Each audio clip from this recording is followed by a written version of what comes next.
with like even Jonathan and Will, she seems to be on the front foot. But with Dominique, she almost kind of regressed a little bit. I don't know if she felt like she met the alpha, and the omega, at a point, and she felt like she had to just kind of calm it down a little bit. I don't know.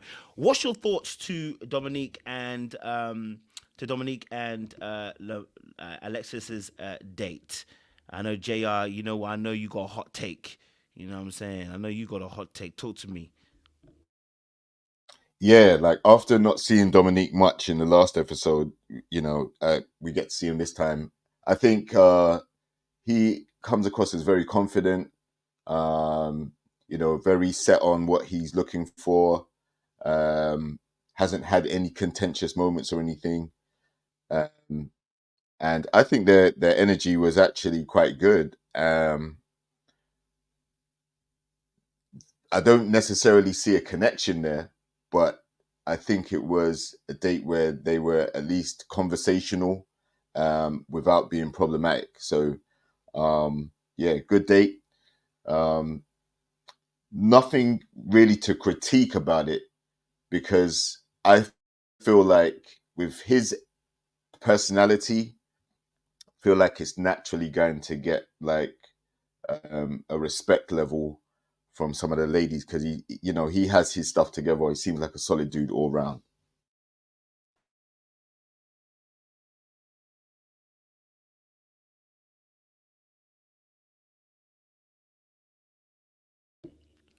Who's next? Who's next?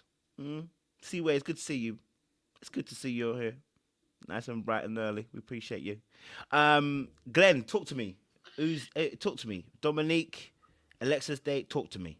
First of all, I thought the date was kind of unique, man. A stretch lab. I thought that was pretty unique type of date to go on. Both of you got getting stretched, but I think he, as you mentioned, being the alpha or being his calm demeanor, the way that he conversed with her, the way they were having conversation about grandparents and relationships and how they were looking for long relationships. I think he made her at ease, right? It would set her off guard, right? Because again, most of the guys are talking nonsense. He's talking some serious type stuff. He's getting into her mental a little bit, and she was like, you know what? This is different. This is not not Lamar talking about sex. All right, it's not Will talking about his money.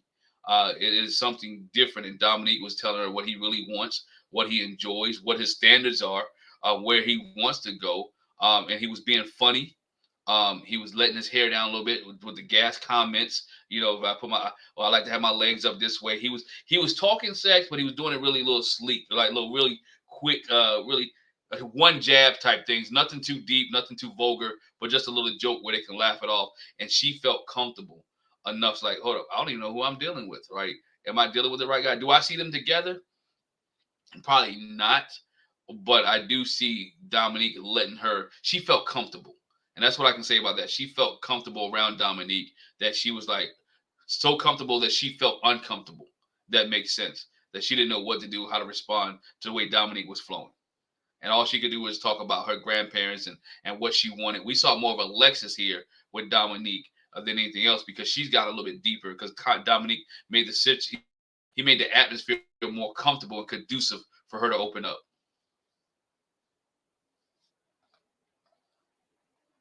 Thank you, Glenn. Let's go to Sean. Delectable Sean, talk to me. You gonna get it all night. Pause. I'm gonna leave in a second. I'm gonna turn off my screen because I feel harassed. I feel That's like how you that's have how morphed Alexis into felt.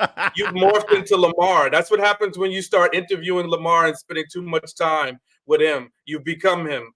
So, but nevertheless, yeah, I don't know. I don't know if I see a connection between those two. I can't really read Alexis that well. But I don't know if I see a connection. She made a little joke about, oh, I'm more limber than he is, but I don't know that she was making googly eyes or anything like that. So I don't know. I think they enjoyed each other's company, but I don't know if I see that like she desires him. Maybe I'm missing it. I'm not, I don't have a hard stance on it, but I just don't necessarily see it. Looks like they had a good time, but she kind of grinded my gears from last week, with that comment that she made. So, I guess maybe I can't be 100% objective about her because, yeah, I don't really like that she, got all too involved and started, spreading all her business, spreading all the other ladies' business about Will. Yeah, I didn't like her run tell that. So maybe I'm not being objective. Go for it, Seaway. Sean, did you do something different with your beard? See, when I say he's looking delectable, people think I'm being taking a mick. There is something different today. I'm trying I'm to figure out telling what you, it is. brother's looking spicy. I don't know. It's giving like almost a man of a particular age, but like on the younger part of it, it's giving Just looking healthy with a glow, bro. Yeah, Healthy with it's a like glow, a bro. glow. I'm comfortable with my masculinity, by the way, guys. Okay, it's you guys who are It is uncomfortable with your different. It is masculinity. different. I'm not sure what it is. Anyway, moving right Thank along. you. I appreciate it. I trimmed it a little bit. I don't know. I don't know. It's I got my Basquiat cardigan on. I don't know. Maybe it's bringing out my beard. I don't know. Oh, under the olive branch, is his camera light? Y'all let me know in the comments what y'all think is different about Sean today, because I'm trying to figure it out. I do have new lighting. Yeah, I do have new lighting. Yes, I do. So yeah. So maybe that's it. Okay. Well, y'all let us know. It probably is. Oh, the colors in the cardigan. Yeah, maybe it's like the black and white vibe today. Okay, beard glistening. They said you got some oil, some beard oil. Okay. All right. So that's not what Kojo asked. We're talking about beard oil is good. Yeah, the beard oil. A1. We're talking about this date with Dominique. I took notes. So I don't know what you guys already said while I was not here. I personally also like what Sean said. I don't see it for Dominique and Alexis.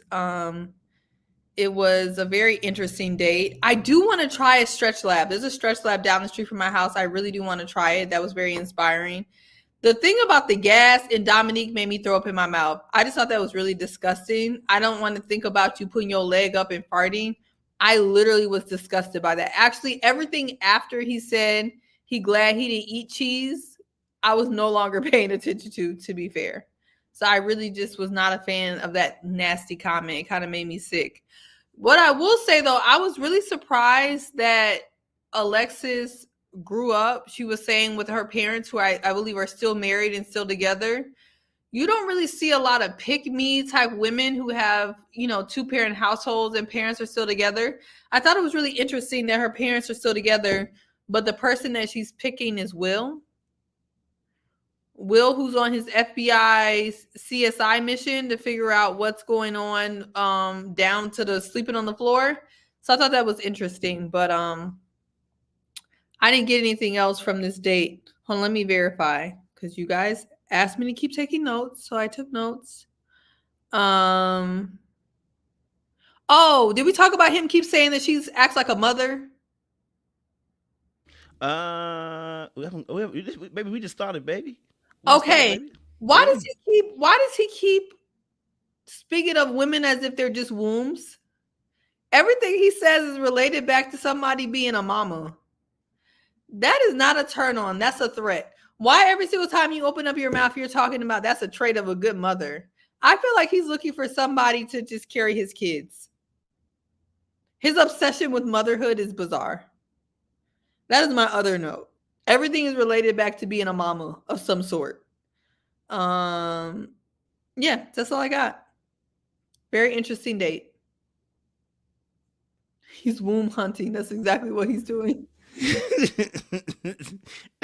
Well, if he wants 2 to 10 kids, he got to hunt. He needs to hunt and hunt well.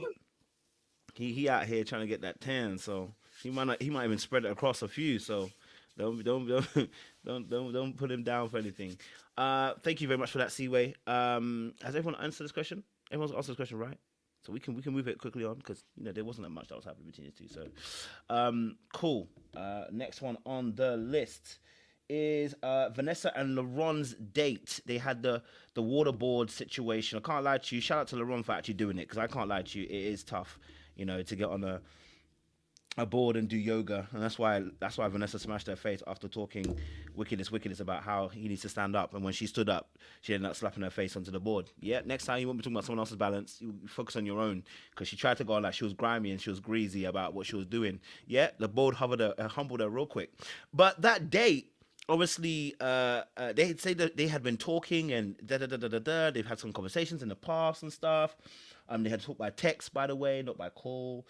And then it turned into a little bit of a shenanigan game, because at the end of it,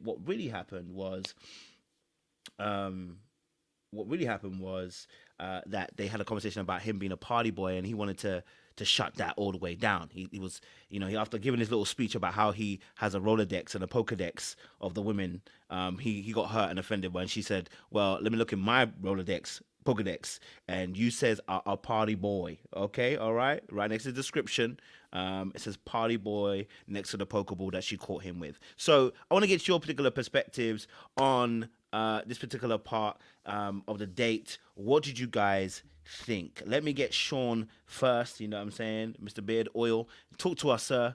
Okay, all right, keep it smooth. What did you think about the Vanessa and LaRon situation and date that they had? Yeah, I don't understand why he got his feelings so hurt, because Vanessa was accurate. Um, you know, and she just said they just have two different lifestyles. I'm not sure, and this is why, I know we'll get into the Koshia and LaRon instance later, but I just find him to be on the immature side, because if you are trying to really be serious, that you're out 3, 4, 5, 6, 7, 8, 9, 10, 11 times a week. And guys, I know there's only 7 days in a week, but it sounds better. So, and you're with a woman that has 2 kids, you guys are going to have a very difficult time merging lifestyles. So I'm glad, unlike Mika, who is a little on the selfish side,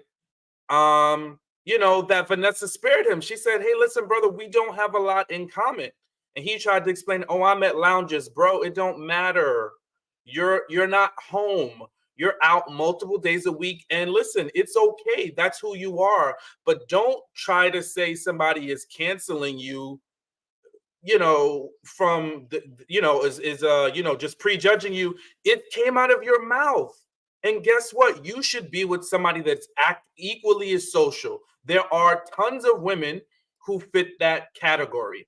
Why are you upset and feeling like, oh, she doesn't want me? She's not giving me a chance to prove myself. Bro, like, no, you should be like, thank you, sis. I appreciate you. You are 100% right. We are not aligned. It's going to take a lot for you to settle down and all of a sudden jump into this position to be with the woman that has 2 kids and is managing her life around that. And you up and out and bouncing around like a bean, multiple times a week. I didn't get it. It had me befuddled why he was really upset about that. Like, she just made this up. It's like, nobody made it up. You told us what you're doing, and it doesn't match with her lifestyles. And she explained it very clearly to you. So. Thank you, Mr. Beard Oil, smooth as always. Let's go to Glenn. Talk to me. Yeah, man. I thought it was a weird combination anyway. When I saw them going out, I'm like, why are they together?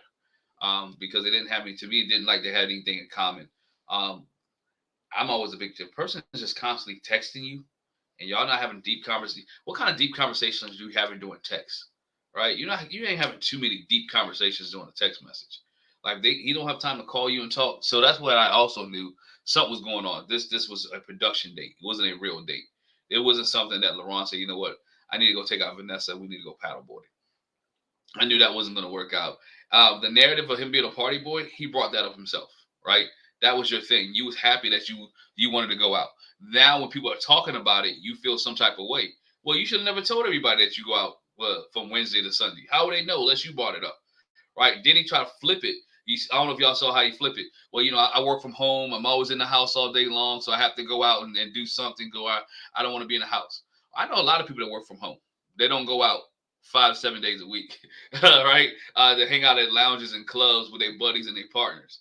that's different. And then I like the way Vanessa brought it to him. Like, hey, by the way, I have kids. So if you want to be part of my life or we get to that deep, my kids need to see you with me or need to see you around us or in the home or being together, not out partying. Now, granted, LaRon said the last episode he wanted to be that type of dude where everybody comes to the house and he gets to cook outside. He wanted to get his Cliff Huxtable stuff on, right? And with his chef coat and all that other stuff on. That's what he said. But at the same time, you still you work from home. You want to go hang out with your buddies and your partners all the time.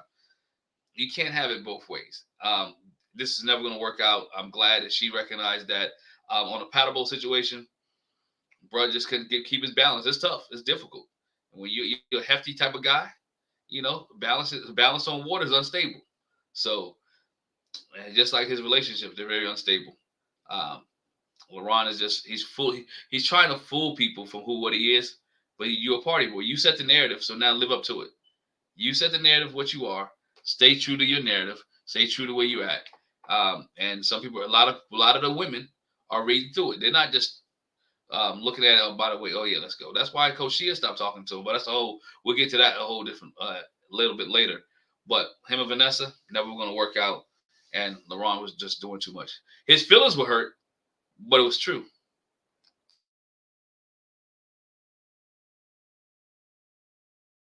Thank you very much, Glenn. JR, talk to me. What's your thoughts, man? Vanessa and LaRon, you saw her head. I definitely agree with all of that because he came out, first thing he said was, he's in the clubs most of the week. He had two ladies in the bathroom with him, showing off that side of his personality. He was leading with that when he first got there. I think after being in the mixer, seeing the crowd of ladies that are there, he realized that there isn't a party girl that matches exactly what he does. So now he's trying to conform a little bit to try and not necessarily compete with the guys, but to kind of fit in with the lifestyle that the guys have, even though that's not him. So I think definitely the lifestyle compatibility will be an issue, as some of the ladies have children and are not out there like that. So also I have to take into consideration he is like still, I think he's 31 or 32, somewhere like that. So him being out in the club, no children, no strings attached, that's probably a place where he is going to go and try and meet girls and have his fun and all of that stuff. So I can kind of see why he would be out there. But unfortunately, you don't usually find long-term relationships with girls you meet in the club. They're usually fleeting relationships. And sometimes alcohol-fueled attraction is why you met in the first place.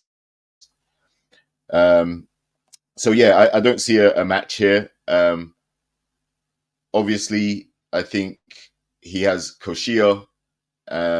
She said she likes him, and he seemed to be rocking with her up until this episode. They were rocking with each other. So I'm not sure what he even wanted to get from this date, because he's already kind of nailed his post to the mast with Koshia. So yeah, no chemistry. But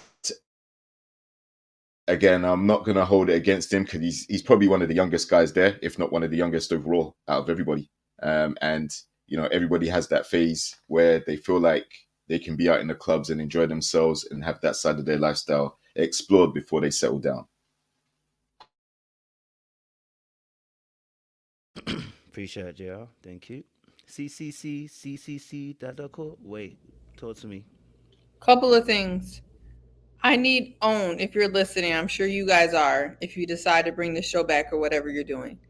Please let these people know where they're going on their date. There is no reason why someone should be in full clothes or not in a bathing suit or whatever on a paddleboard. That was just so inappropriate and so ridiculous. Like, the whole date was distracting because I'm watching these grown people be in yoga clothes and not even that on a paddleboard in a lake. Like, what is the reason? Like, why? Like, why do that to them? Like, it just looked crazy. And if I was them, if I saw you gonna put me on water, I wouldn't have gone. You should have told me to put on a swimming suit. That's just insane. As far as LaRon, I mean, LaRon to me just strikes me as another man in his 30s with arrested development. He is in his 30s, which people are calling young, but to be honest, he really should not be acting that young. He acts like he's in his mid 20s. And like what Sean said is that if you have a person like Vanessa telling you, hey, your lifestyle, you're going to be miserable trying to blend yourself into my lifestyle. Like, I have kids. I'm not in the lounge no days out of the week, let alone 2 or 3. I just felt like she was trying to help him out and be actually mature, and he just took it as a slight. And I don't believe he's partying more than a lot of super single men. I mean, 1 or a couple of days in the lounge. I mean, that's a little bit much for me. But I would say most single people or single men who like to be outside maybe will go out once a week to some type of lounge.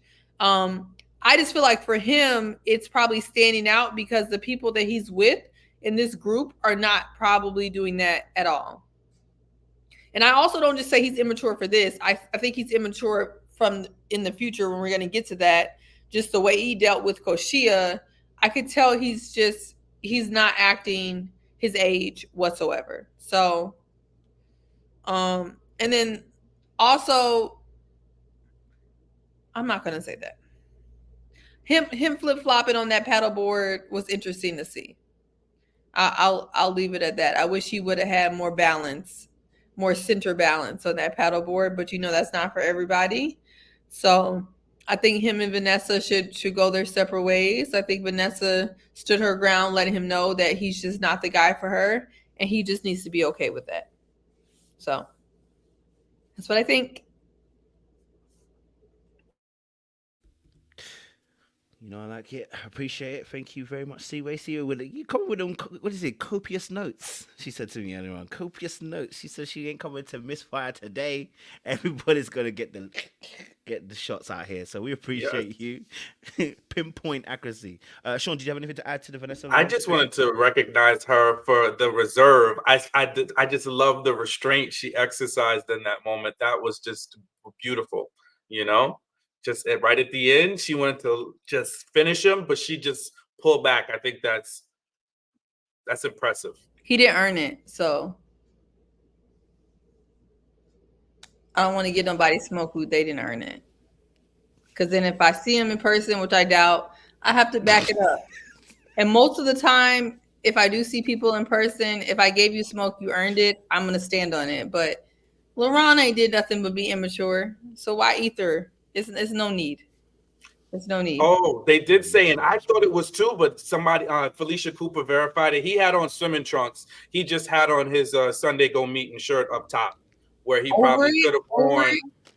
Yeah, he did have on swimming trunks, but he had on the shirt he had on was like not a shirt you would like, he could have wore like a swim shirt or a tank top, but hey.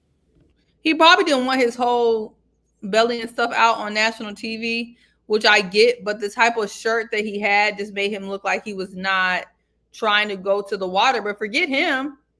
Vanessa had a yoga outfit on the water. She never fell off, thank God, but she's wearing a yoga outfit on the. Well, those are water resistant, so she could have glided through the water. She said, look, I ain't falling off, so I ain't got to be prepared. Yeah, okay? I'm not concerned. But wetsuit, it could have been a wetsuit though, because the wetsuits are full body. So maybe she had on a version of a wetsuit. That looked like Lululemon. Oh, okay. Yeah, that didn't look like a wetsuit, but I mean, Vanessa doesn't strike me as a type that in this comments, but if she does, let me know. That looked like Lululemon to me, but I'm not sure. Lululemon is coming out with a new swim line, and Vanessa is their model. Right. I mean, she could do it. Beautiful lady. Beautiful lady. Nice beautiful body. Gowns. Beautiful gowns. Beautiful gowns. She is legit. If somebody gonna model, it's Vanessa. She's stunning. I don't know where they found these women at, but she's absolutely beautiful. So she could do it. Stunning. Can't lie to you on that. All right. Any other thoughts on this particular date before I shift it again? Yeah. No. All right, cool. Let's shift it again then. So after them, then there was obviously Dominique Dominique and Mika. Sorry, I'm gonna say Micah. Dominique and Mika. They had a conversation about finally came to, I guess, a coming to Jesus moment because they realized they wanted two different things. He wants 10, and she wants 0. So I want to get your thoughts on here because honestly, I don't know if they did he put his legs on her because I think she wanted him to put his legs on her too as well. So they were real comfortable. On that sofa, talking as well. So I think Dominique literally ruled her out after that particular conversation. I think he was already ruling her out before then, I think. But I think that conversation kind of nailed it in the coffin. And obviously, it looks like Mika obviously then had Justin in her back pocket too to kind of deal with as well. I do feel for people like Mika because this show's not catering towards people who don't want no more kids. Like they're not choosing men that don't want no more kids. You know what I'm saying to you? So I think there needs to be maybe Red to Love next season. For them, maybe choose some, maybe a slightly older gentleman. You know what I mean? Like a little bit older, who are not in the stage of wanting kids, or maybe they've got their own kids and they don't want any more kids. Otherwise, why bring people like Mika? I just think it's just for TV. Go for it, Seaway. That's not going to work for Mika either. She's a 6-year-old. Jesus Lord, what the? I mean, that's the problem. If she just had the 18-year-old, then that would be. Sorry. I thought you said she's a 6-year-old. No, she has a 6-year-old. Oh, I was like, damn, you went with smoke. But okay, yeah. Oh no, she has a 6-year-old. So what older man wants to deal with you and your 6-year-old? I mean, let's just be real. I don't want to deal with you and your 6-year-old now.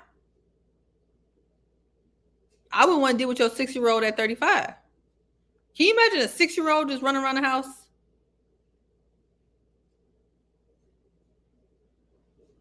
No. I can't imagine. Where's that baby daddy at? Where I am at. My only point is that it's not going to work for her either way. Her best bet is to try to get with a man who wants more kids so she can add her 6-year-old to the new baby. Because if I'm an older gentleman, I'll take your 18-year-old, but I don't want to deal with your 6-year-old. Like that's and that's the reason why I think she's probably tired, is because she had an 18-year-old and then took a whole decade plus and had another kid. So that's a lot of like, you don't even get a chance to have a break. You know what I mean? Like you're spending all of your important, time in your life dealing with a child. So I get why she doesn't want any more kids, because she said she had a kid at 18 and then now she spent, I guess, her 20s just dealing with that kid. And then when she was almost done, she had a 6-year-old.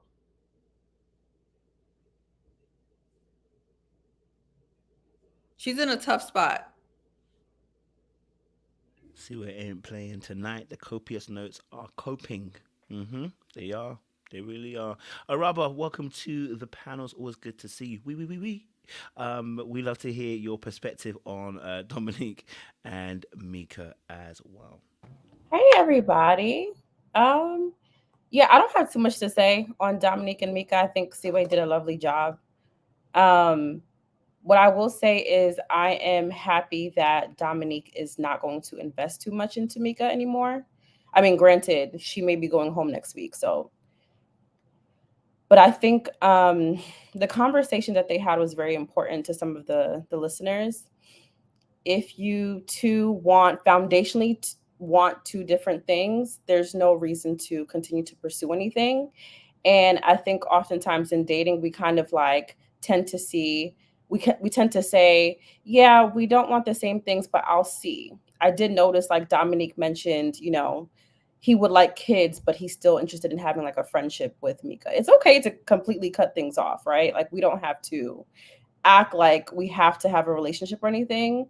You two want two foundationally different things. It's okay to just cut ties. So I'm happy that he pretty much is standing firm in his decision. And I do feel bad for Mika because everyone deserves love. And I wish that Ready to Love would do a better job of finding people that can like balance each other out.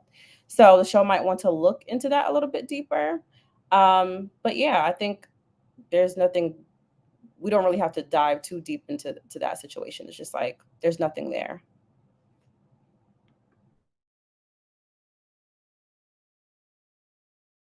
Thank you, Robert. Before Go for it. Yeah, go for it. you go, Naomi says some women have children out of wedlock first, and then they don't want to do that again, so they have a big gap.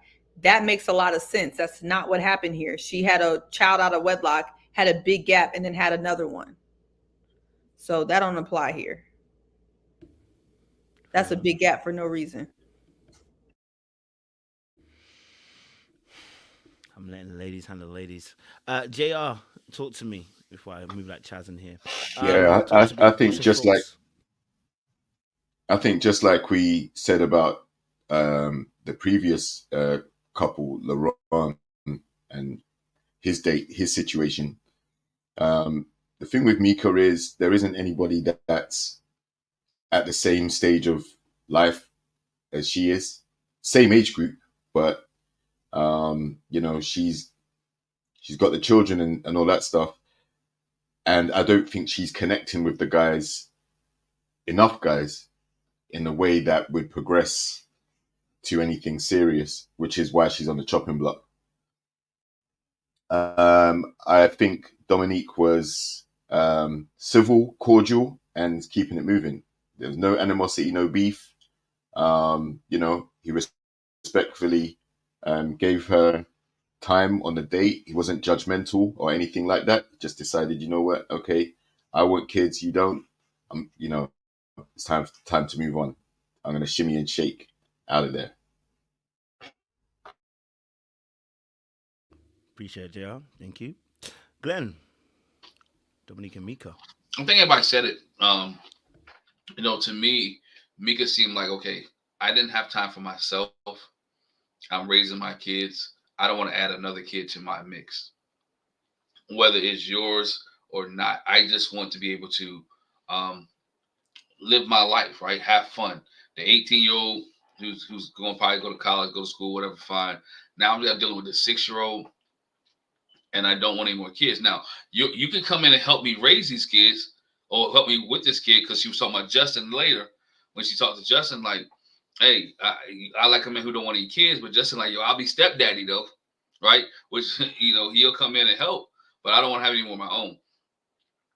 For whatever reason, whether it's because she had a traumatic pregnancy, because she's been through some other things that's going on, she doesn't want to have any more kids, which again eliminates the whole process, because most of these dudes on the show want kids. So you don't want kids and they want kids, you are already set up for elimination already, because again, nobody's going to keep dating you knowing that they're not going to provide a kid, unless you Justin. But I really think Justin wants kids, but he's playing the game. He's playing the game, say he doesn't, but then he do. And Dominique was cool with it. He like, at first, but he wants 2 to 10, and you ain't giving him none. Unequally yoked, right? Unequally yoked. That's not going to work out. They're not walking on the same page, not agreeing on certain things, and you can't. Kids, certain things you can change people's mind about in a relationship. Kids are one of the hardest things to change people's mind about when you're in a relationship, because some people don't want kids. They're hell bent on not having kids. We're not changing it. We're not doing it. It's not going to happen. And I think that's what Mika's set up at. She's set up like, you know what? I'm not having any kids. I don't want a guy who wants kids. I don't even want that to be a discussion in our relationship, except for the initial discussion. I'm not having kids. I don't want kids. How about you? Let's move on. And I think that's where she's at. I don't think she's going to find anybody on the show.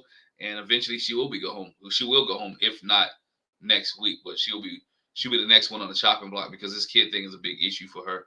It's a big issue for a lot of guys, and a lot of people want to have kids, so it's not going to work out. And like I said, Mika needs to grow up just a little bit, in the way she delivers it, in the way that she converses with some of the guys about it. It's just not going to work out, in my opinion. Can I ask y'all a question though? Yeah. Do you think Mika may be shooting herself in the foot by telling the whole world she's completely closed off to having children? Like, do you think there is, and I'm not saying that she doesn't have the right? Like, I think it's her body, it's her life. But do you think that before she's kind of shortchanging herself in the event that like she hasn't been able to build a relationship with anyone yet? So you technically don't know if you're gonna change your mind with the person that you get with. I do. I think she's shooting herself in the foot, but I also think it's too early to talk to somebody about wanting to have kids, and y'all not even you only get like a week or two in the process, right? Um, I think that's something that's when you're a little bit later down the road that you're talking about kids and things like that. I think she shoots herself in the foot early, see who else goes along with her. Um, it almost might be sabotage too. Mika may realize that there's nobody here for her. And how do I go home? By telling people I don't want to have kids. But yeah, I think that's but that's her preference, right? I mean, I'm not gonna tell her to have kids, but she wants a person who doesn't want kids with her. But I also think it's kind of selfish in a sense. What if you got a guy who you really like that's want kids, right? And you're telling him no, we can't have kids, and he's like, man, but I really like you. Like Dominique really liked her at the beginning, right? When she said he didn't want kids, he totally was like, you know what, I'm gone, right? This is not somebody I want to deal with. So answer your question, yeah, she's turning people off. She turned Dominique off when she kept breaking, like, I don't want kids, and she was adamant about the fact that she doesn't want any kids. Yeah, I second that. I think the reason why the kids conversation keeps coming up is because she keeps leading with it. It's like as soon as you sit down with her, the first thing she says is, do you have any kids? Or do you want to have kids? Like there's actually no conversation around anything else before she gets to that point. So it's clearly something that's on her mind, first of all. And it's probably used to eliminate some of the guys from contention straight away. So she's not wasting her time. But on the flip side, you're showing these guys what your motivation is. And if they want kids, you're telling them from the offset that, it's not going to happen. So I think she is shooting, I wouldn't say shooting herself in the foot, but her process of elimination is also working against her as well. And I could be wrong about this because some women know and they know they're done and it's based on everything in their choice. But my gut feeling about Mika is telling me that this may be a trauma response to her experience in having the 2 kids that she had. And maybe, just maybe, if she found a really good man that she could possibly do this with or raise a child better than maybe her last 2 situations, she may not feel that way. She could be 100% done because she spent her 20s, her upper teens, her 20s, and her 30s raising kids, and she doesn't want any kids. And if that's the truth, I don't think that's selfish. The only time I think it's selfish if you're trying to twist and pull a guy like Justin into your situation. But leading with the fact that you don't want kids and that's your honest choice, I feel like you should lead with that because you don't want to get down the line and be arguing or debating about that. But just maybe she could be open to it if it was a better situation. But someone would have to interview her and ask her about what is her actual reason for not wanting any more kids. Because if she's had a bad experience or she's raised these kids on her own and she associates it with just struggle, stress, trauma, whatever it is, then no, she's not going to want any more kids. But that definitely could change if she was raising kids with the actual supportive partner. But I don't know. Like Tyra said, I wouldn't try to change her mind though. But I just wonder. I do wonder why she's leading with it, what her issue is, and what's the trauma behind it. Because something is telling me that there's some trauma behind her push for not being in this situation anymore. That's what I'm getting.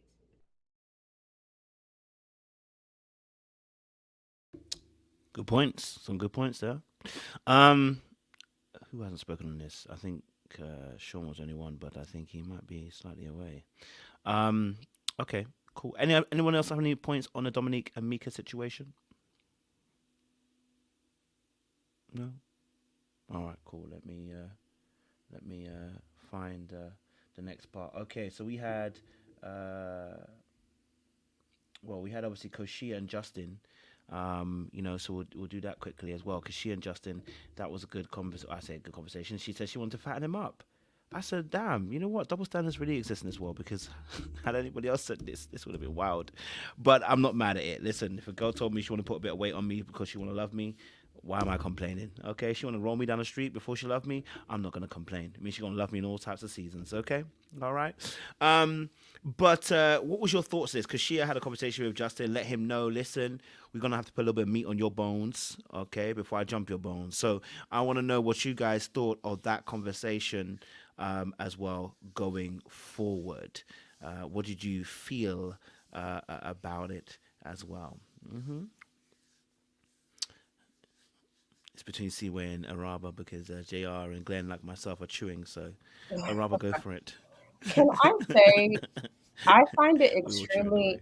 I find it extremely annoying when people feel as though they have to change something about someone in order to be with them.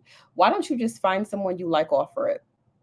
Like I think that's a better option, right? I think we've seen from Ready to Love make a move with Ashley being obsessed with dressing Don the way she wanted him to look instead of being open to other options that better suited her. I think like we have to normalize like finding what you like so that you don't have to kind of force yourself to like something. So I don't know. That kind of it threw me off. And I don't like the body shaming because if this was vice versa, we would have a problem, right? I didn't like when Koshia first made that comment about I think it was like Alexis. She called her like a 12-year-old boy. Like she had the frame of a 12-year-old boy. I don't know if Koshia has like some obsession with I feel like I don't know. She like overestimates being thick or something. Like it's nice to be thick. I know that's in and like everyone loves that, but God dang, like it you do know it's okay to not be that body type, right? There's someone out there for everybody. So that really hurt my heart. And men are not as expressive as women, so who knows how he felt about that comment, but I thought it was unnecessary. Um, I don't see it going anywhere. I don't know. I feel like Hoshia gives me mom vibes in that dynamic. And so I don't sense any chemistry. I just don't have faith in any potential with that dynamic. So that was just it. That comment really bothered me. And I want her to stop talking about other people's bodies. Robert, you don't think Alexis had that coming? I don't see Alexis is not innocent and I don't care for the girl, but I still didn't like that comment. Because it was in response to her acting like she over sexualized herself and her body and the way she dressed and acted. So maybe I have to watch it again, but I do remember feeling as though that comment about her body was uncalled for. And I think like when we say things like that, people indirectly catch strays, right? Because you could have an audience watching that is shaped the same way Alexis is. And that to me is a problem. Like I feel as though that speaks to a much bigger thing outside of what she's calling Alexis. I think like you're showing your disdain for people that have that body frame. So for me, I think it kind of went deeper and outside of like that dynamic. But I need to watch it again and see what the whole situation was. I just remember being super bothered by that comment. Well, I wasn't. I thought she had it coming. I would have added more to it, to be honest. But I do agree when Koshia came out talking about he should gain that 30 pounds. My first reaction was like, wow, this is a lot. That was my first reaction. Do I feel like he was bothered by it? To be honest, no. I don't think that he was bothered by it at all. So I really don't want to spend too much time on it. He don't seem like he gave an F in the slightest. But to be fair, I don't feel like that was the best thing to say. But saying you want a man to put on some weight and she gonna help you put on some weight, I don't really feel like that man is tripping about that at all. But I do think she should not go out the gate telling somebody that they would be cute if they did X, Y, and Z. I think that kind of goes to, I think what you guys are saying, her immaturity. She just doesn't know what to say and what not to say. And I would put that on the list of things like not to say. She just shouldn't, it's not one of the best things to say. But I don't think the man went home crying about it either. So I'm not sure how much energy I should spend on it. But hindsight, I hope she realized that wasn't the best thing to do. So Yeah, I mean, I felt that way. I felt kind of cringy when she talked about it. First thing came in my mind was double standard. Like, if a guy would told a woman, you know what, I need you to put on about 15 more pounds. And if you look at Justin's comment, he said, yo, I lost 15. I lost 10 to 15 pounds. Like, so like he said, I lost 10 to 15 pounds. And so we don't know, because there are some men who are self-conscious, right? There are some men who have lost weight different ways, whether gastric bypass, working hard, all those type of things. And so he's a PE teacher. So maybe he wants to be physically fit, want to keep himself in shape. So we don't know if he teaches high school, middle school. It didn't really say, just as PE teacher. You know, if he's a high school PE teacher, he might run games with the kids, right? He might run ball with the high school kids every once in a while in gym. He wants to stay in shape. He wants to stay fit. I also felt the motherly vibe too. Like, boy, let me fix something to eat for you, right? Let me go cook you something. Let me provide you with a meal or two. Um, but if that's her way of leading in the conversation to make somebody want you, she went about it wrong, right? Because you don't talk about somebody's features as the first thing that you do when you're trying to get with them. Oh, by the way, you're so skinny. I need to fatten you up. Like, fatten me up for what? The slaughter? For what you fatten me up for, right? I'm comfortable where I'm at. I'm comfortable in my own skin. If it reversed, you'd say, you know what? I like you, but you know what? You need to lose about 10, 15 pounds. We'll be going crazy. People be like, oh, how dare he say that, right? How dare he say that? So again, the double standard is there. She has to watch what she say and how she say it. I do agree with Seaway. He wasn't bothered by it that he showed, but again, he I worked hard to lose 10 or 15 pounds, and I'm not trying to get fat enough for anybody else. So let me keep my routine going on. If he would have came back, like I said, if he would have came back and said, you know what, I'm comfortable with my 10 to 15 pounds I lost. Let me show you how to lose 10 to 15 pounds. We'd have been like, whoa, everybody would have been upset and mad for him coming back like that. So again, double standard. Not spend too much time on it. It's just one of those things. She said, he blew it past. And just it was weird. It was kind of weird. And double standard was the only thing that came to my mind. Yeah, I feel like it's definitely a double standard. Wrong comment to make, because she said that probably in jest, like probably to say, yeah, you too small, kind of like belittling him a little bit, playfully, maybe, I don't know, but still, it's a shot. And if he was sensitive about that subject, then that could have gone left very quickly. As we've seen, there are some guys who are more reactive, and when guys react like that, then they're quickly called sassy, petty, and all these other things. Thankfully, he didn't do none of that.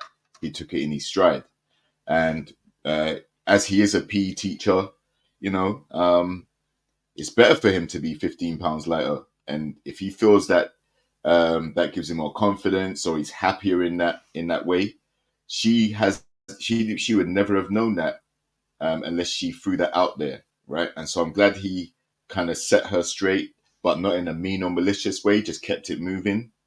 Um, and, like Glenn said, weight is a sensitive subject, but it's also something that fluctuates. At different stages in your life, your metabolism goes up and down. That's something you can't help. You can do things to influence it, but you don't know why he was big in the first place. And you don't know if there are any underlying factors why he lost the weight. So my point on that is it could have been, a personal battle that he's had to face, and it would have been an insensitive comment if he took it that way. On the other hand, I don't see a connection there, because the fact that she came out with that statement, that comment, it kind of means that, she ain't feeling him in his current form. Like the way he's presented at the moment, the little dude, corny, maybe a bit boring. We need to liven you up a little bit. We need to have you eating more, putting on weight, coming across more, all of that type of stuff. You're trying to customize him already, and you've only sat down with him for less than 5 seconds. So I think it's a little bit critical, a little bit judgmental on her part. And as volatile as she can be, as we've seen, it wouldn't have been the same way if it was reversed. So definitely see the double standard there.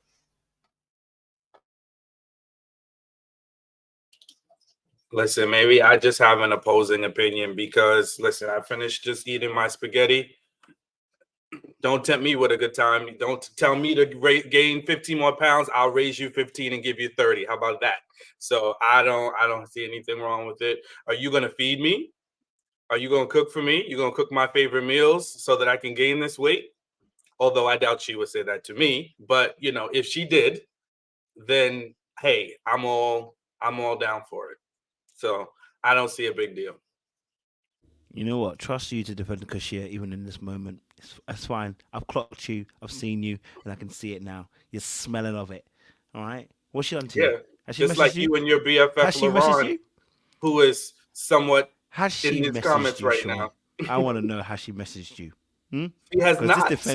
this defense league is crazy. It's the She has craziest not. I defense leagues. don't see, seriously. I mean, all jokes aside, you could take away all that other stuff I said. But it just would. I'm not easily impacted by those types of things, And it's. I would probably take offense if she would be like, "Yo, I prefer a brother with 6-pack." Then I might go, slide down the wall when I get home. Because I got a half a pack. So I might be upset about it. So that's something that's a little bit more difficult to attain. Me gaining 10 to 15 pounds, that's not easy.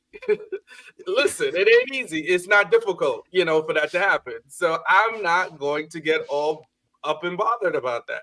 You know what I mean? I'm not going to get up and bothered about that. If she's saying, hey, I like to cook for my man, I hope you have a healthy appetite. I do, baby girl. What can you cook? Let me be the test of that because I can cook too. And that's it. I'm not gonna get all in my bag about, nobody saying I need to gain a little bit more weight because they prefer guys that got a little more meat on their bones. It's not, again, that's not something anybody's ever said to me because I'm not challenged in that department. But again, if somebody happened to say it, I'm not gonna be bent out of shape. And I hear you. I'm being facetious. Listen, I don't necessarily take any offense to it, but I think it's a funny thing that she chose again to talk about someone's body. I just feel like that she has a habit of doing that. You know what I mean? Like, so I'm always cautious of that. You know what I mean? That she has a sharp tongue. A sharp tongue. So I just think I'm always careful of that. So it may have maybe some people might have been a compliment, some people might not have been. We don't know how he truly felt. Like he said he had lost weight, and then for someone to say to you can gain an extra 15, you'd have been. It's like in a sense you gain 15 and you'd have been you look sexy to me. You know what I mean? Like I can see how that can also look like how that can sound bad to somebody as well too. So and I won't even say they're sensitive. I just say that just for them that may be that they didn't like that comment. It wasn't the craziest one, Yeah. but I just think it's a part of Koshia's energy. But go for it, Joe. I think that might actually be her appeal with LaRon because he seems to be about 15 to 30 pounds heavier than my guy. So, maybe she likes a tubby man. That could be it too. I hear that. As the AW said, listen, some people are small, and so they might have been triggered by the comment. I totally hear that. You know what I mean? I totally hear that. That's fair. All right. Let's shift it on. I think we've done her justice on that particular part of the conversation. Let's talk a little bit about Maya and William. They had Maya put the pause on William again. I'm telling you, she put the pause on that brother. That brother thinks he's got a chance. Okay, listen now. I don't know. Maybe that girl has got the darkest ass I have ever seen on this show. I mean, she smiles, and you gonna be locked in because William is locked in. I don't know if you noticed, right? On the couch later on when they're playing the games, he had his hand around her, but she had created distance. Maya's very conscious about the way she moves, so his hand was around her, but she had still created a little bit, just create distance. Like, you there, but you're not touching me, okay? But obviously, they had a little bit of a date. They took some photos. Pictures kept coming out dark. I think the good Lord was trying to tell them something. But anyway, what was your thoughts to that situation? How did you read the Maya and the Williams situation? Do you believe he's got a chance? Maybe I'm being a bit too hard on Maya a little bit, because by saying that William hasn't got a chance, maybe William has got a chance. Maybe she likes the men on the more thicker side, just like our good sister Koshia. Okay, she likes the cornbread type of man. Them, you get me? So maybe that's what it is. I want to get your thoughts on the Maya and the William situation. Sean, you look ready to go. Why do you look so ready? You look ready to go, sir. Yeah, I don't know. She's another one. You can't really tell if she's just being friendly or if there's genuine interest. I do think that amongst the fellas, William has the best vibe. You know, he's got the best energy. He seems to have the right conversations with the women. You know, I enjoy watching him, you know, when he interacts with the women. I think he asks good questions, he gets good banner going, he's not creepy and inappropriate. So yeah, I mean, could it be? But I can't tell because Maya is like one of those women that's like always going to be nice, you know? So you might not know if she really likes him or not. I think it would have to be overt. Like, you know, she was pretty clear about Lamar when you know, it was when she was, you know, commenting and doing her confessional, you know, but I can't tell with William.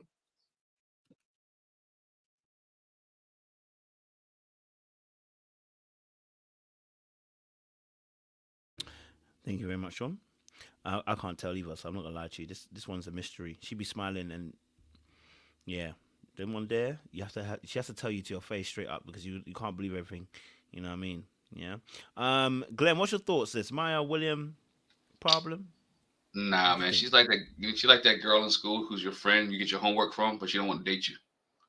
You know what I'm saying? You know how you in school. She always cool. Y'all was buddy. Y'all can eat lunch together. Y'all can hang out. She would even give you the answers to the test, but she didn't want to date you. And that's what I feel with Maya and William. Like, he's cool. He'll tell a joke. They hang out, take a picture or two. She's not gonna be disrespectful.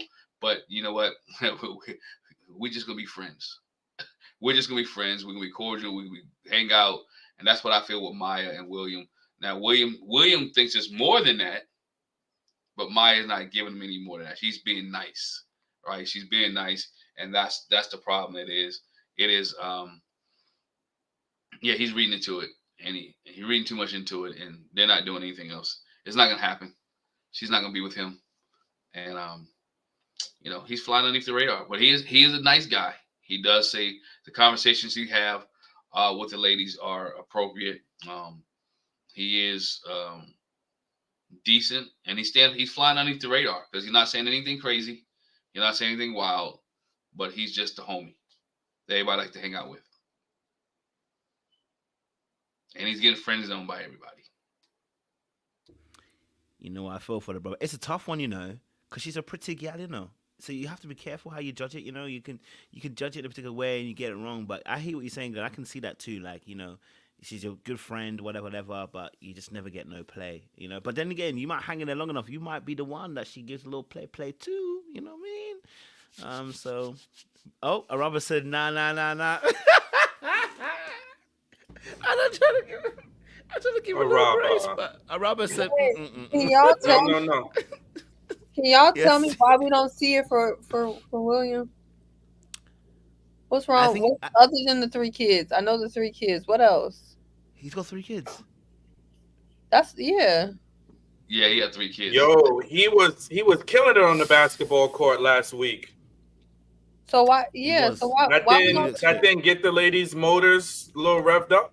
Well, Maya wasn't there, so technically she didn't see I'm him. just saying in general, but it's all the other ladies. They're like, nope, nope, it's a no. He don't have an iceberg chance in hell with her. It's like, why? Y'all, They y'all said no have, job. he said his hips. They're saying his hips. Now But y'all he- got to now, Here's Araba, my you just thing. did This that is whole selective. soliloquy about body shaming and the It political be the stance selective about body bodies shaming and for body me. dysmorphia. You ain't gonna sit up here and say nothing about no MIPS. I won't stand for it. I'm reading the chat. They are saying that his hips are Yeah, but you repeating it and it don't sound good. It sounds They like are. body dysmorphia. It's giving body dysmorphia. I'm not the bad guy. Told you I hate you so much. Okay, let's get back to the question. Oh, sorry. So I'm seeing he has 3 kids. I'm seeing he had 2 wives. Oh, Aries summarized the 3 kids. Go back to that. Where Aries coming? It's gone, dig. Where you go, Aries? I don't know where. I don't know where her The comment. 22-minute mark. Yeah, three kids, Thank 2 you. wives, 3 kids, 2 potentially wives, career. and potentially career issues. So he may not have a job. Is that what it is, chat? You know, Aries, she's gonna drill down on instability if she don't do nothing else.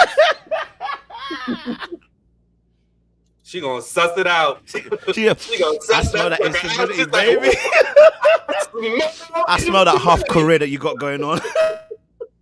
Oh my gosh, High Vibe said he got pregnancy hips when he had them 2 wives. Seaway, stop reading those I comments. read it. I just read it. Yeah, but don't read them. I'm not the one who said I don't body shame. I do body shame, so I didn't say that. But it's not Seaway. This is horrible. You were doing so well. Oh, but I didn't say I'm. And it took an hour and 17 minutes. Because I body shame. I didn't say that. I don't body shame, and I'm not shame, and that's not why I think William has not got a chance with Maya. I just think Maya likes to smile a lot. She's a really pretty girl. She likes to smile a lot. You know, them ones where that girl smiles at you all the time, and you misinterpret the smile as maybe she wants me. That's what I'm thinking. You know, Robert, what do you think? You know, talk to us. You know. Mine is just there for vibes. Mm. Simple. And I'm not mad at it. Like, I can't, it might be the dark arts in me, y'all, but I cannot lie to y'all and say that it doesn't make me happy seeing her understand her power and utilize it to have these men in a tizzy. I love it. She is there for vibes. Like, I don't think I see anyone she's truly, truly into. Like, I'm not buying that she's gunning for LaRon. I'm not buying that she's gunning for Will. I'm just not buying it. I think like Maya knows she's a bad chick and she's working the room, and I'm okay with that. So that's pretty much how I feel about it. I love it. Get your reparations, sis. It got to be. Maya seems like a person who's about her funds and her finances, and I think she must have discovered something about Will that, as Aries says, must give instability. That is my guess, but we'll see, right? Because Will's like vibe and composure and demeanor and maturity, I feel like is way beyond most of the other dudes on the show. The way he talks to you, the way he holds conversation, he really seems to be one of the better catches on the show, which is what keeps giving me pause as to why he seems like one of the better catches, and people are not really checking for him, which is why I kind of asked that question, like, what is it that I'm not keeping up with? But y'all answered it, so I'm just keeping note of all these people talk about his shapewear in the comments, because I hope y'all are not the same people talk about y'all don't body shame. Just come to my side of the woods and just admit that y'all body shame. Some of these comments are wild. I do not want to see y'all saying so wild in the future. Just say y'all body shame selectively. So that's it. Listen, William is doing a great. Can we talk about? I think because y'all be telling us all the time, right? So now stand on your peg, right? Stand on your throne. You know, and your point, we grow in attraction. You know, it's not about that. You know, it's about the character. This man is leading the charge on how to navigate dating these wonderful women on Ready to Love. And all y'all in the comments want to do is talk about his hips. But meanwhile, y'all be the first ones to tell us, no, we don't look at attraction. Y'all guys do. Y'all be the ones that just always look at attraction. We don't need that. It don't matter. It's about his character. Yeah, I'm not hearing nothing about his character in these comments. Mitts, hips, and shapewear ain't got nothing to do with a goddamn character. So I need y'all to just cut the crap, including you, Seaway, because you be the first one to tell you, get me a medium, blah, blah, blah. Get me a medium, blah, blah, blah. I said he was handsome. I said he had nice Don't character. you give me your he's said he kind, he's important speech. No. Stand on your throne, and where's the growth in the attraction Y'all coming get from? shot in the comments because y'all know what I just said. I said he was handsome. I said he had good conversation. I said he knew how to talk to the women. I said he had the vibes. He had all of that, which is why I was asking what was wrong with him. I still to this day have not seen his man hips, the girdle, the Spanx. I have not seen none of that. I have no idea. I don't know. This is what they're saying. I'm just repeating it. I think he's a nice looking dude. See, don't wait, put look up the full body picture of William on Ready to Love on Google. You'll see his hips. They're Okay, there. I'm gonna look right now. They're there. Yeah. Oh, Robert, really? No. Oh, really? Miss Peacekeeper herself. Miss Grant writing Yo, Peacekeeper if this was a herself. different, if this was the other way around, You then better people pull would be into beefing. that PhD and pull out that That's the thesis reality. on If body this was the other way dysmorphia, around, people would be because I will beefing. not stand for you carrying on like this. Not you directing her to the own YouTube page for a visual. This ain't no That's presentation. crazy.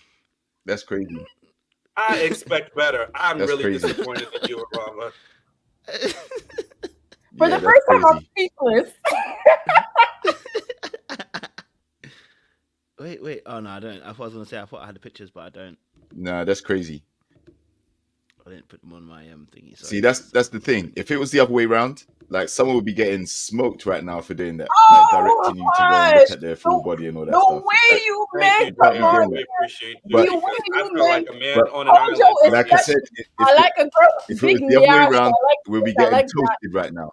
Come on. Araba, Come Nah, we need on. contrition I don't everyone from personally does think you. that. anything's Like, wrong with everyone his We does need that. hips. Like, contrition everyone from does you. that. I don't think And there's you get anything wrong with smoked his when hips, you do Can't guys. double that. down. Like, I don't think there's anything wrong with his hips. Come I don't think there's anything on. wrong Nah. with his hips. If he's got wider hips than usual, that's all we should So- say. He's got wider hips Thank than you, usual. That's all. Kojo. Because don't they tell us that he looks fine to me? I don't see what the problem is. That's what y'all Some of tell them us want when we medium see a ugly. woman we're not I attracted think to, he right? fits in the medium bit ugly bill. I personally, I was Yo, waiting for that my speech, but it never my came. cousin from the second side, twice removed from my daddy, looks just like Will, and he gets all the ladies. So why y'all shaming Will like this?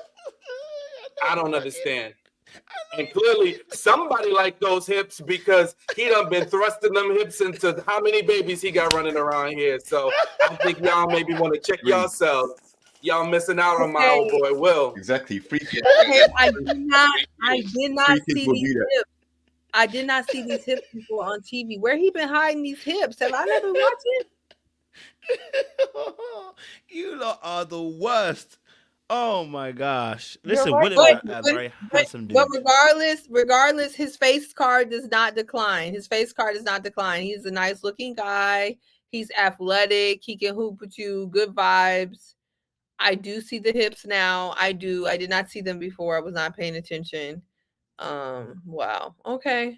Well, It's the three kids, man. I'm telling you, it's the three. Nobody wants to hit the three kids. I think it's three. If I'm not mistaken, it's three good. kids. I thought you were about to say he got the hips because he got 3 kids. I was No, like, no, you ain't that either. I sure hope that William has a strong continence because this is just terrible. The way you lot are carrying on is terrible. Yeah, that video when you This have is 3 kids. I was like, oh no, Glenn, don't do done. it. I'm done. Listen, Yeah. he Don't do was, it, Glenn. oh boy, Oh. doing some things. Doing So things. look, I you think don't it's get 3 kids, you don't baby get 3 mamas. kids by accident, Joe. You know. But a lot of times men, Glenn, I don't know what's happening to you, but men do pick up the weight with them kids though. Like Yeah, that yeah. does happen. When you have them kids, you may pick up that weight. It is pregnancy weight for men. Yeah, there's pregnancy weight for sure. Pregnancy. But I Listen, never heard wait. pregnancy hips, Go on, but Glenn. I heard of pregnancy weight. So, It could be though. Listen, I'm gonna say this, Glenn. William, if you're watching this, listen, we're saying that. Listen, nothing wrong with your hips. Continue to have the hips that you have, because there is someone who loves those hips. Because she loves hips. Bro, it's too late, bro. Man ain't coming on the show after that, bro. but all It's there's all because of you guys. I don't So know, but all seriousness, it looked like he was heavier than that, and he lost some weight. He just didn't lose it in the tip. It looked like he was bigger than what he really is, and then it just—that's the way it looks. So I'm just saying. Exactly. um so quickly I just want to like address Maybe he the was using comment. basketball to lose weight. So can I just quickly address a That's why comment? he's so So good. I Maybe he know, spends so much time on the court playing basketball, lose weight, get in shape. can y'all hear me? No, No, that's can't it. hear you. Yes, we Let's can hear talk you. with Get you. No, our we're head. waiting for you to say something. We Go waiting for an ahead. apology Again. because we don't hear nothing but womp, womp, womp, womp, womp, womp, womp, womp, until you say, I'm sorry for shaming him. I'm getting there. Cool it, bring it a few notches down. But so let me address a comment, right? Because earlier on the live I did say body shaming was wrong. I still stand 10 toes down in that. I was simply pointing out that the comment was saying he has hips, and he does, right? A blind man can see he has hips. And while he has hips, that is not particularly for me. That's not particularly for people like Koshia or whoever, or Maya, whoever. And it's okay. We all have preferences. So me pointing out the fact that this man has hips does not mean I'm body shaming it. It's just simply not a body type I'm going to date. So What? Oh dear. Where was the apology? Because you said you were getting to What, someplace. That what was is the it? double down. You What just is it? doubled down and clarified what you said. Are you kidding me? Now, That's what we let Alexis you is speak I for? double down because I don't see a problem in me not preferring to date a man that has hips. That's not body I hear shaming. that. How is that body shaming? I hear that. No. Body shame is the comments that come with doing that. It's the So extra. That's the body shaming so part. You can have a preference, but it's when you're paying particular focus to someone's body part and then making light of it. That's different. There are some girls that like tubby guys. Maybe he was big the whole time and still attracted those women who he had children with. But for some people, it may not be their cup of tea. But it's when you add extra comments, like I said, if it was the other way around, I might say, yeah, I like this girl's figure, but she has a big fupa in front. Then someone's gonna have a problem with that because they might have a fupa too or have weight okay. problems or whatever, and it will be seen as a double standard. So I get that. Maybe it's different for me because if a woman has a big butt, right? I'm gonna say, damn, look at her big butt. I'm pointing it out. That doesn't mean I'm necessarily making fun of it or But what have you. You can't hide the fact that's that you're something that some guys find attractive, though. That's different. Like understood. have you ever heard a woman say, "I like that guy's hips"? You know that big butts are something that attracts some guys, and some Okay. girls use it as a confidence boost. But when it comes to someone's hips, we know that's an adipose site. That's where a lot of fat goes, and you don't actually hear many people. In fact, I've never heard anybody say, "You know what? I like that guy's hips." You're right. You're right. So I think their connection is just cordial, civil. I think he's very attracted to her. He thinks she's the prize, the star, like she's the one that's captivated his eyesight. It's not mutual, but she's still respectable enough to not be dissing him and not even throwing any shade his way. So I think there's a respect level there where she likes the attention, but he's not the one for her, and he thinks that she's the one for him.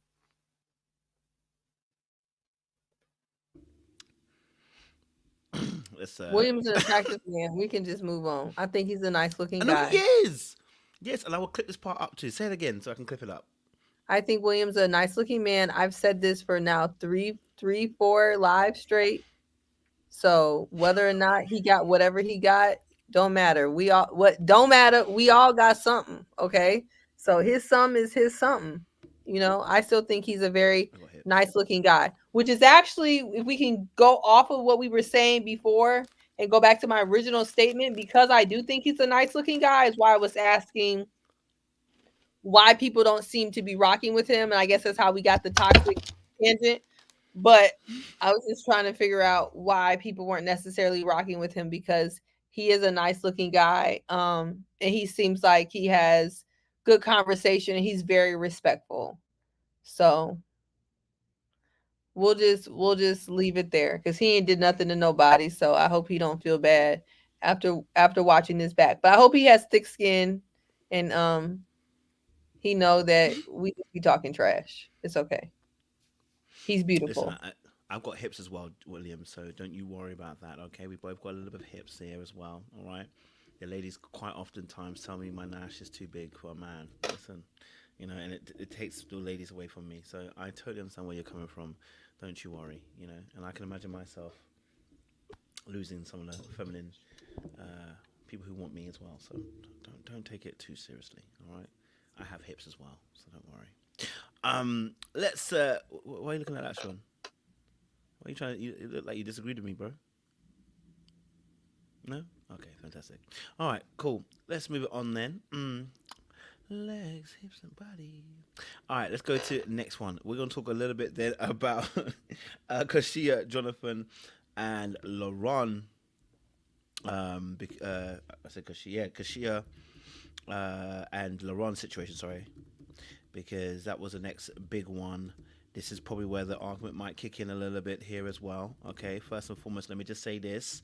Chaz, I don't like what you did. Okay, I don't like white knights. Okay, they tend to come in there white knighting, all right, and really aren't that white. Okay, so personally, I was not a big fan of what Chaz did in there, coming in there and took a side straight away when he didn't know the full context of the conversation.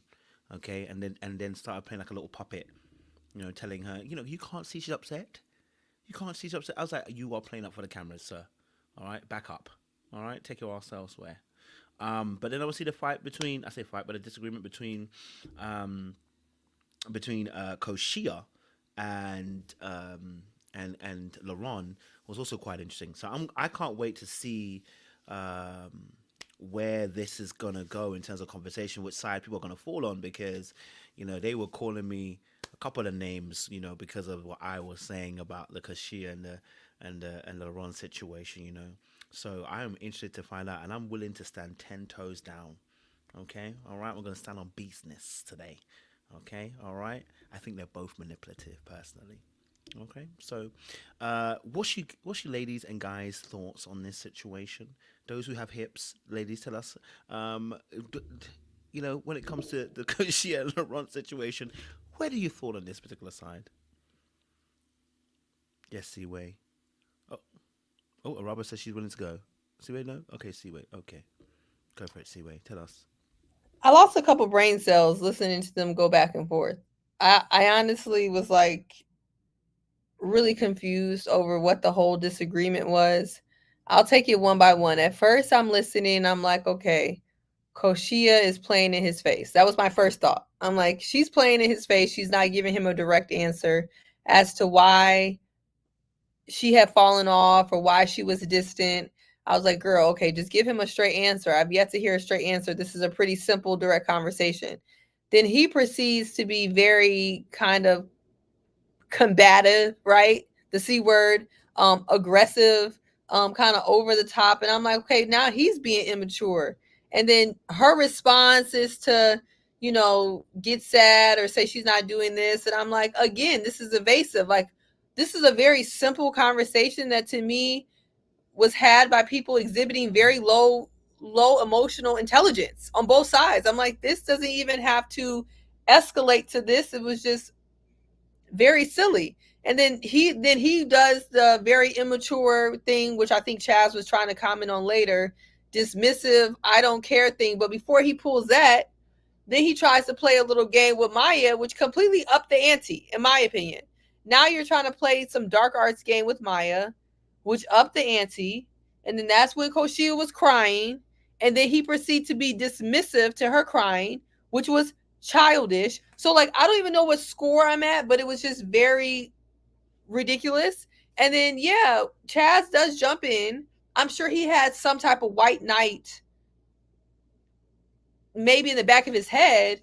But at the end of the day, if a man is going to be a leader and a man wants to, and Laurent seems like one of these people who wants to exhibit some of that, right? You need to have some type of ability to emotionally regulate. You need to be able to kind of help guide the arguments and kind of de-escalate the arguments And to me, all LaRon did was escalate the argument. Very sassy to me. So were both of them wrong? Yes. But the reason why I'm going to put more on LaRon is, as a man, if you're being emotional and sassy and dismissive and you're actually escalating the argument with your games and your shenanigans, I'm going to have to put a little bit more on you.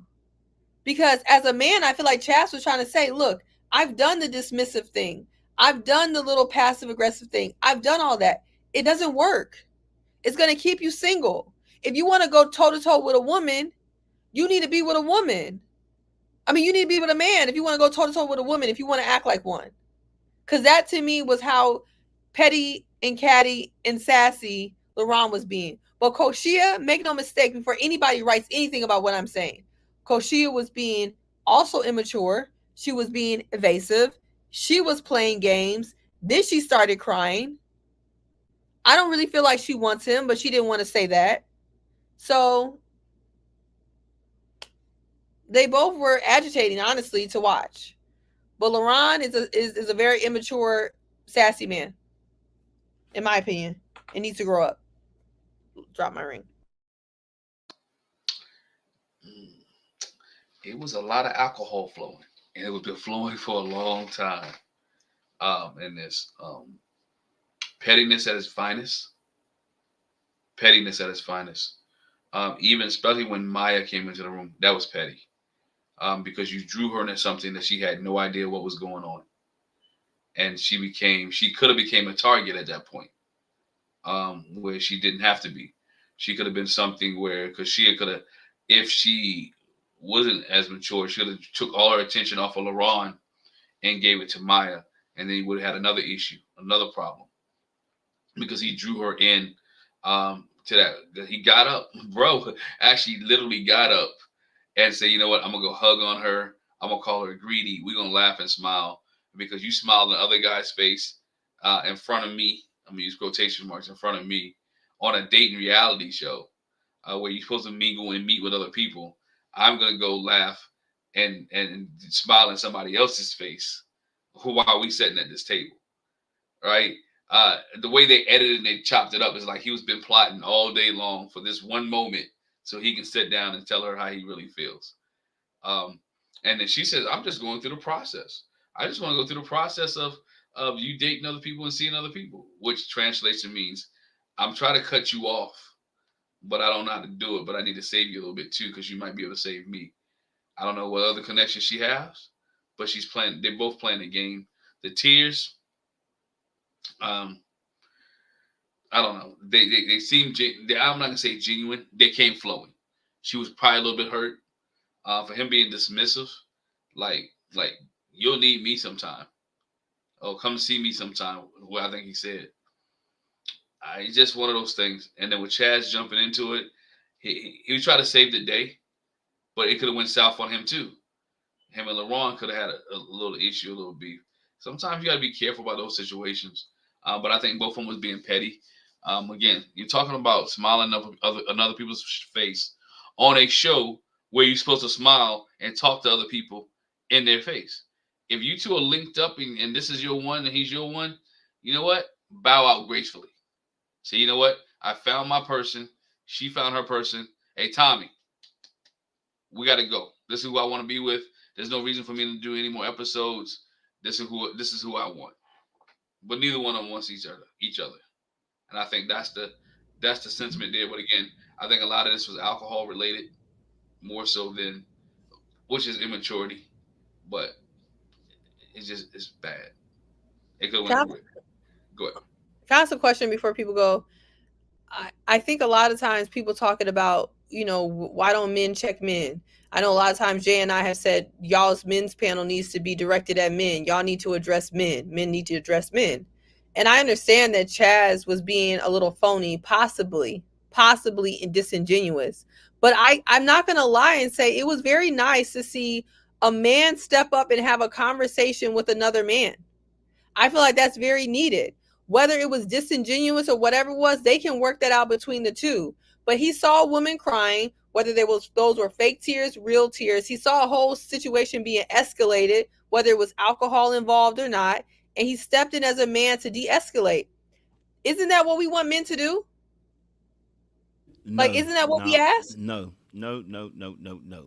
Because what he should have done, man to man, is pulled him to the side and had a conversation. You don't check me in front of the girl that I'm talking to. You first of all don't know anything about that conversation. You came in late.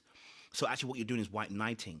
See, if you are a man's man and you're around men, and as a lady you should pay attention to this, when you see a brother do this kind of stuff, you want to call something sassy? He's about to be sassy to you later on. Because really and truly, as a man, you should understand time and season. If I know Sean's having a conversation with, unless I know Sean personally, right? And even then, I'll be like, Sean, let me talk to you to the side. I'm not gonna be like, can you not see your girlfriend is upset, bro?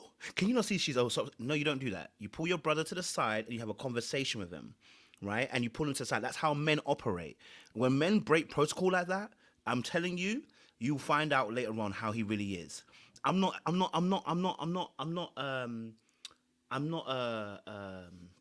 excited about what Chaz did, right? And ladies are looking and going, "Oh my god, we just want to see. It's not what we want to see. Men checking men. Yes, check them. Not that What he part. did later Not that on. part.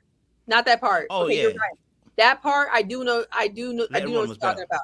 Yeah. That part I'm forgetting about. That part was white knightish, and that was kind of like a little bit Kienes Mas Macho there. I was more referring to the conversation on the side. I thought was really refreshing, and maybe he would have Okay. took it better if he didn't start with the white knight part. Because I don't see a lot of times in this show, in the history of this show, there's been very few times, despite the outrageous stuff men have done on this show, where we've ever seen a man come to the other man and be like, "Hey, you could have handled that a little better. I'm big bro. I spent a lot of my life trying to fight every battle, do everything, debate every point, and it got me nowhere." And I thought that was really refreshing to see, big bro to little bro, that conversation. But yes, the stuff at the table was a little white knightish, and I don't disagree about that at all. And also, what it does is it invalidates, and this is why I was saying earlier on that as a man, you are seeing another man trying to get his piece across, right? First of all, I don't think it was sassy. I personally don't think it was even that aggressive. Personally, it's my personal perspective. But anyway, they're having an argument, they're having a disagreement. Both people are a little bit, angst, and they're getting emotional at that point in time, right? And people are saying what they're saying, right? Now, I'm not gonna say who's right, who's wrong. Both of them, for me, were wrong in certain aspects. He was wrong for going after Maya. It was a dark arts play. I'm not gonna agree with it. I know what it looks like. They were both wrong for me personally, and I personally in how they operate, right? And I'm saying that when that happens, as if somebody was going to take control, if a lady's going to come in, she's going to pull a girl aside. If the gentleman's going to come in, she'll pull the guy aside. That's all. And then you settle it that way, right? Because what happens is when you come in and you take the other person's side, is you begin to invalidate the other person's opinion. First of all, and you don't want to do that, right? What you want to do is get the guy aside and say, hey, bro, let me talk to you, because guy to guy, you're going to hear what I've got to say. So that was all I was saying, because now we're getting into a part where we're saying like it's sassy, and it's like, how is it sassy if I argued with you? If I argue with you, how is it sassy that I argued with you? I find that infuriating, because it's like you're invalidating my point of view now, because if I argue with you, I disagree with you, I'm now sassy, which means now I have to keep my mouth shut. When in reality, all it is an argument. People get into arguments all the time. You're in a partner, are you gonna call your partner sassy because they argued with you? You're gonna call them sassy because they disagreed with what you said, or they didn't agree with exactly what you said. That's not why he's sassy. I don't like that. I don't like That's that, not because why he's sassy. that literally shuts down men, and this is why I was very angst about it. At that point, it shuts down men from actually expressing themselves, because as soon as they do, you sassy. You sassy if you open your mouth. You sassy if you say this, and it's like both of them were wrong. And I've never said any of them are right. I never said this. I said both of them are wrong. But the moment you label him sassy, and I haven't labeled her masculine for saying what she said. No, you disagreed, and it's a disagree. It's a disagreement between two people, right? So I'm saying I can't agree with that. That's my standing on that particular part. You know what I mean? That's Check not me. why he's Check me, sassy. boo. That's not why he's sassy. And I see his comments and I hear you. That is not why he's sassy. The sassiness comes from the pettiness of it. The sassiness comes from the escalating the argument. You guys, he had a legitimate disagreement. He brought a legitimate point to her about why she was changing up on him. She proceeded to duck and dodge why she was changing up. He was like, "Look, your response is not really answering my question. Like, I'm asking you a question and you're not answering it." We're not at the sassy point yet. The sassy point begins when the argument is getting escalated. You proceed to get on dark arts, playing all the games with Maya, pretending like you don't know what's going on. That is very sassy because now you're escalating and being petty. And to me, being petty is a sassy way to be. Now, I don't know what's to debate about being petty is not sassy. Being petty is sassy as hell. I don't know what type of woman wants a man to be petty. Okay, And so then here's when this. Oh, sorry, you haven't finished. I apologize. I was gonna say, then on top of that, when everything is escalated, she's crying for what she's crying because now she's heated, she's upset. He like, I don't really care. I'm gonna walk off doing all this again, being petty. For me, when I see a man being petty, that's sassy as hell. The whole thing is sassy. So you can minimize it, not just you, Kojo, LaRon, or whoever else, to talk about men. As soon as they disagree, they're sassy. As soon as we debate, they're sassy. Hell no. If that's what you guys want to believe to sleep at night, that's fine. That is not why you're sassy. You're sassy when you start being petty. To me. And when you have the opportunity to de-escalate a conversation, to de-escalate an argument, and you proceed to go toe-to-toe. Because if you want to keep going toe-to-toe with a woman and then escalate the conversation, to me, that means you want to act like a woman. And that's when I'm going to call you sassy. How is it toe-to-toe when we're having an argument? People say, listen, you're masculine. You disagree with me, you masculine. No, I'm not. There you go. It's insulting to say that when you're disagreeing with me, to say you're masculine at that point, when you're just giving your point of view. You are having a point of view. You're emotional. I'm emotional in that moment, right? We're disagreeing, okay? All right? Now, the thing that he did with Maya, I disagree with that. No one should be doing that. For me, that's manipulative. I'm going to call it as what it is. It's manipulative to do that, right? Because he knew exactly what he was doing and then tried to downplay it. The sassy part where it's annoying for me is because it becomes an insult. It's not about you describing an actual behavior. You're describing an insult. You're insulting the person. And what you're doing is you're actually checking his masculinity at that point in time. And that, for me, is frustrating because what that happens is, like I said, that shuts down men from having to express themselves. Because as soon as it doesn't fit your narrative, it's sassy. But what you were describing in this particular situation, right, of him, let's say, not controlling the conversation. He's sassy for not controlling the conversation. Well, is there every conversation that I've ever had or argument I've ever had with somebody where I'm always perfect in that situation? No. Sometimes I get a little bit irate. Sometimes I've raised my voice. Sometimes I've done a bit too much. But it happens, right? But the moment we do that and we start labeling it as sassy, it's the same thing when we talk about women and we say calling them masculine for the moment they disagree. It is an insult. It's not about you describing behavior at that point. It's now an insult. So that's what I'm saying. You're now questioning his masculinity. You're not actually describing the behavior. You're now trying to question the masculinity, and then it becomes an insult when you do that. And I hate that when women do it to men because it shuts down men from actually expressing themselves. It's an argument. It's a simple argument. And right now, someone can say to me, Coach, you're raising your voice. You're a little bit excited. You're sassy. And immediately what it is they want you to shut up. That's basically what you're doing. And it's actually not about the argument that's actually happening between two people. So I want people to be very careful about how they label people because it automatically goes into keeping someone's voice down. They were both wrong, and he was manipulative in what he did with that. The sassy word comes with a connotation culturally in terms of what it actually means and how it's oftentimes used. And that's why I'm having a problem with it a little bit as well in this situation. But, you know. So you don't think you're making a false equivalence? I think you're making a false equivalence here. And this is the thing. When you said what you're equivalating, what you're making the correlation that I'm saying he's sassy for disagreeing. That's the same way these people in your comments call me masculine for disagreeing with Sean or you. That is not what I'm doing. That would be the equal of what you're saying. People who call me masculine for disagreeing with you, which they do. That's like me calling you sassy because we're having this debate. I'm not. That's not what I'm saying. What would make me masculine is if I get in your face and do this, like take it back to Zadia. I put my hand in your face, or I'm pretending like I'm knucking if you're bucking. That's when we have called women masculine in the past for doing all of that. Getting up like they're trying to fight like a man, you're masculine. The same thing is, again, he is not called sassy for arguing. He's not called sassy for having an opinion. He's not called sassy for expressing himself. He's called sassy for being petty. He's called sassy for intentionally escalating a conversation with a woman. So to me, if that is demasculating, then it is what it is. To me, that's just what it is. I don't feel like a man that I want to be with is escalating a conversation with a woman, being intentionally petty with a woman.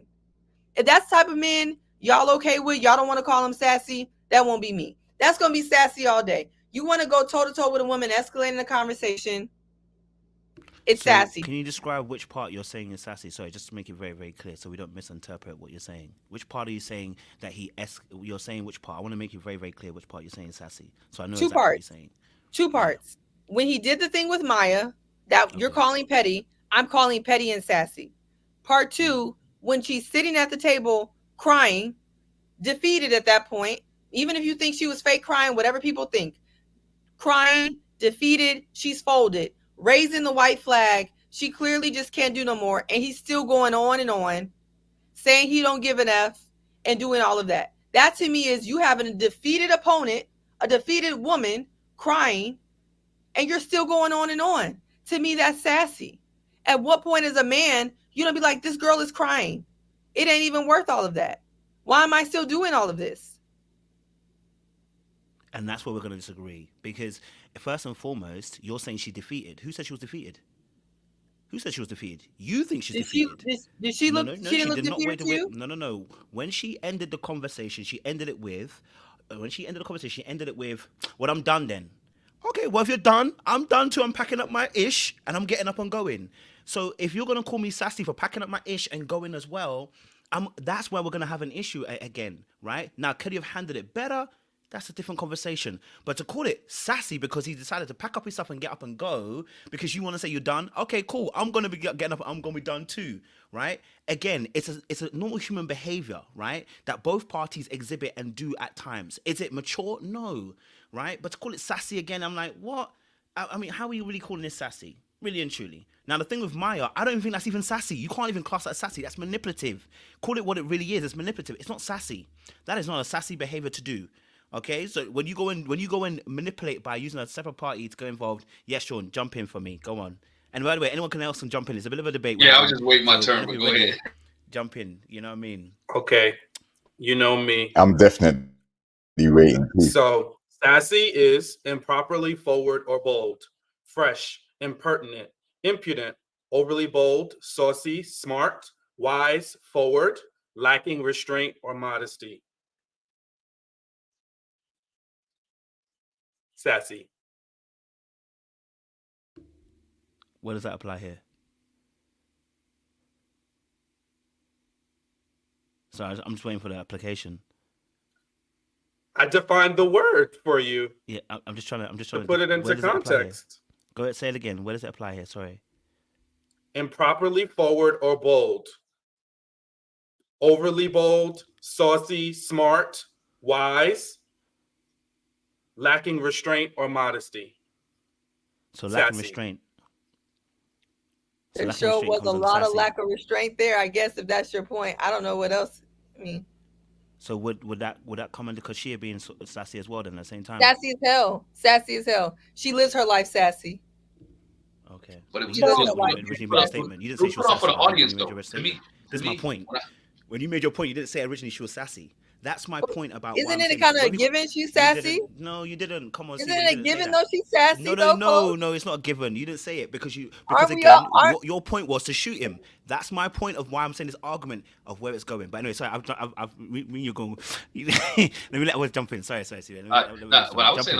What I was saying was this: both of them was sassy, but I think the conversation got really sassy or took off a level when other people got involved, right? When they were just having a one-on-one conversation. Now, I can't tell a man to hop up and leave, but me and my girl are having having a conversation. We go to a private room, not a room where everybody can come into. And when it took off to a different level, was Chaz came in, when Maya came in, when whoever else walked in the room. That conversation with him and Koshia should have been in a private room, just those two sitting there. And the way it was edited, it looked like as if they were there by themselves and everybody came in, which sparked it up. You know how it is when other people walk into a room and y'all having a conversation. Everybody adds their input, everybody adds their injection. If you look at the crying happen when Chad started adding his stuff into it, Ron stayed there, and now everybody's going back and forth because again, other things that was injected into it. Was the stuff with Maya Petty? I said it before. That was something that where she was an innocent bystander that could have went south, right? Plain and simple. It could have went south. They were having a conversation. Bro wanted to know, hey, You haven't been feeling me the same way. You haven't been talking to me the same way. You haven't been texting me the same way. You haven't been communicating me the same way. Can you tell me what's going on? Now, was the pajama party the right place to do it? I don't know, but he felt that way, and he felt like, you know what? I need to let this off my chest now. Whether it's just him letting it off his chest, with a little bit of liquid courage gave him the opportunity to let off his chest, whatever it was, he was like, let's have this conversation. Now, she was being vague in her answer and wasn't giving him the answer that he wanted at the time. So by being vague in her answer, he was like, "Yo, I still want a clear cut answer. Let me know what's going on. Why is it different? Why you? I thought I was your number one." Now, here's my other problem with that is, why are you mad at her smiling up in people's face when you're dating other people? You and Maya had a great conversation. You and Vanessa had a paddleboard. Again, you want to show where people supposed to smile in other people's face. That shouldn't bother you, right? If your connection's that strong, if your connection's good, now you shouldn't be bothered by her smiling in somebody else's face, because you should be secure with yours. If you've done everything that you needed to do to make sure it was locked in tight, you wouldn't care who's else smiling in her face. You wouldn't care who else. Think go back to the scene. Who else plate she fixed it, right? Because she told somebody, "Let me fix your plate. Let me walk this over to you." It would never mattered, because again, you're locked in with you and her are locked in. And so again, there's a little bit of insecurity if you're not 100% sure if you locked in with her or not, because you're feeling some type of way. Or I hit this comment. He said, "I'm not saying it because it's elimination tonight." What are you implying? You're implying I'm here just because to make sure you're still safe, to try to keep you safe, right? And so there's a lot of pieces to the conversation, a lot of discussion here. Both of them was wrong. Both of them was petty. When she got an audience, it picked up a little bit more, right? And he was like, "Yo, I'm done with it. You gonna need me, or you gonna need something from me? Let me roll on." And that's where I think that's where everything went south at, was the fact that audience came in and they had to put on for the show. They had to put on for the people that walked into the room. So I think there's no. Oh, go ahead, Sean. No, go ahead. I'll go after you. Yeah, I'll be quick because I think y'all pretty much hashed out everything. Yeah, unsassy that was. You see how that was not sassy? I mean, I would have gone first anyway. Call me sassy. Go for it, Robert. Yeah, I think like there's no denying that LaRon demonstrated the very characteristics that were used to define the term sassy, right? Just as Sean read to us. I think in this conversation, and I think this might be what you're saying, Kojo, and correct me if I'm wrong, but when we're considering cultural context, so like within the US, when you call someone sassy, there's like a misogynistic undertone with that.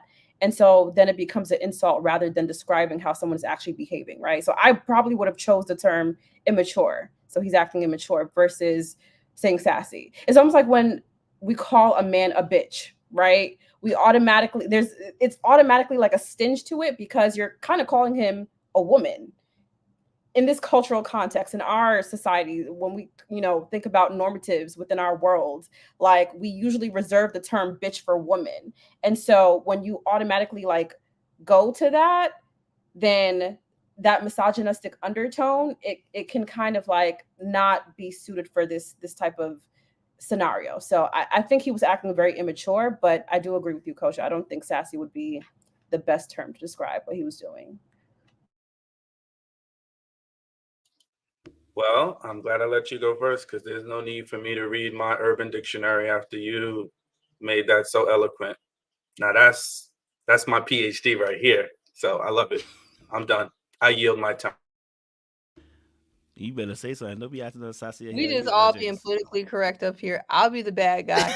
y'all know good and well. I'll be the bad guy. What is it? I'll be the villain. I wear it all the time on this. I'll be the villain, Harpo. Whatever. Whatever. Yeah. And don't jump in, JR. You live your life not being sassy, but then you want to defend sassiness. So I don't understand. I have not had one sassy exchange with you, but you want to defend all the sassiness. I will never understand. But go ahead. You know what to do, JR. Don't let her punk you, bro. Okay? You it's ain't not sassy. punky, but he don't defend it already. I'll just clear my throat first. All right. So listen, the scene was basically, we watched 3 or 4 parts to the episode where LaRon was kind of observing how Koisha was moving. I mean, so how Koshia was moving, right? Now, he saw her interacting with these other guys, and at the same time, he's questioning, wait, our connection's fallen off recently. Like, we ain't been talking the way we were. We're not messaging the way we were. And she's now with these other dudes. So I think there was a level of kind of insecurity / jealousy behind what he was about to do next, right? And also, more importantly, a level of uncertainty, because Glenn said it. Like, if you're certain and confident in your connection, then there isn't anything to worry about. The point is, he wasn't, because the connection's fallen off and he's seeing her with other dudes. So he's uncertain about the connection now. When he sits down with her and he brings it to her attention, listen, like, we're not as close as we were before. Like, you know, the messages have fallen off. She affirmed it, and she was smiling while she affirmed it too. She was like, yeah, you're right. Yeah, I did. So again, he's expressing it, but she's kind of like saying, yeah, and what? You know, I'm here to enjoy the process, and I'm going to let you enjoy yours, and there's nothing wrong with it. And she's perfectly right to say that too. She's perfectly right to remind him that in this process, look, at the end of the day, you're going to have to mingle and meet other people, date other people. I think where the confusion comes is when she said, oh, well, you know what? We can basically call it a day now and go off with each other if we're that certain with each other, right? So I think there's kind of elements of she does like him, he likes her, but there's too much uncertainty at the moment. And I think what he was looking for was for her to explain to him why things have been dropping off, not just sit there and say, yes, they have. So I think he was a bit butthurt. And then that led to him using Maya as the prop to get back at her right in front of her face. I think he thought, you know what? You're sitting here smiling in front of these people's face. You see nothing wrong with it. Okay. So in mid-sentence, which is where I think what hurt her, that's when he got up and started to go in on Maya. And he was probably overly more affectionate with Maya in that moment than he's been with Koshia the entire time. So that's what made her hurt, because her so-called top connection has now just got up, and after their interaction, just immediately, in the middle of their interaction, immediately goes and cuddles up and kisses on the cheek a lady right in front of her face. So now she is the jealous and insecure one, despite her having their stance a few seconds earlier. So I think that was a whole mess. And then when everybody else started coming in, I think Chaz was pandering. I think Chaz just wanted to look good to the other ladies. I don't think he particularly, had LaRon's best interest at heart. He doesn't even know him like that. There may be an element of him that saw the crying and felt sympathy, though, at the same time. But I think that was mostly to try and look favorable with the ladies. I'm the mature one. I'm going to set the record straight here. I'm going to make sure LaRon knows that was the wrong thing to do. And that's going to endear him to more women. That's what Chaz's game was, in my opinion. So I can see so many different things happening in that scene. Yeah, go ahead. Go. Can I ask a question to you, though? Because I'm about to go in on the sassy part next. Okay. I just want to know, why do we have to label what Chaz did as pandering, as Captain Save-A-Ho, as trying to get brownie points for the women? This is a genuine question, right? So I'll tell you my opinion. For me, I appreciated what Chaz did, and especially it's refreshing because we don't see enough of it. And I think sometimes the accountability has to be as loud as the disrespect. And so this, for me, I think set a precedent and it set the tone. Like, if you're doing something wrong, as my brother's keeper, I'm going to check you about it. We can have debates about whether people should be checked in private or in public, but I think sometimes it's like, it's okay to call someone out when you don't agree with the behavior. But I also want us to kind of dissect why his behavior bothers and triggers a lot of people, and they don't think it's genuine. So that's a genuine question for y'all, or JR. Right. I'll just answer that real quick from my opinion. Like, so the thing is, Chaz, the reason why I particularly think it was disingenuous at that particular time is because of the level of investment he showed in it. It's not his fight. It's not his business. If like so, and it wasn't even a back and forth where they're both getting heated. As we know, we've seen Koshia's temper. Like, it wasn't even getting to that point. She was upset, yes. To give Chaz credit, he did console her first and then get up and go and speak to Laurent afterwards. So he was even-handed in that. But I'm saying that level of peacocking in front of everyone and trying to, look, you know you did wrong.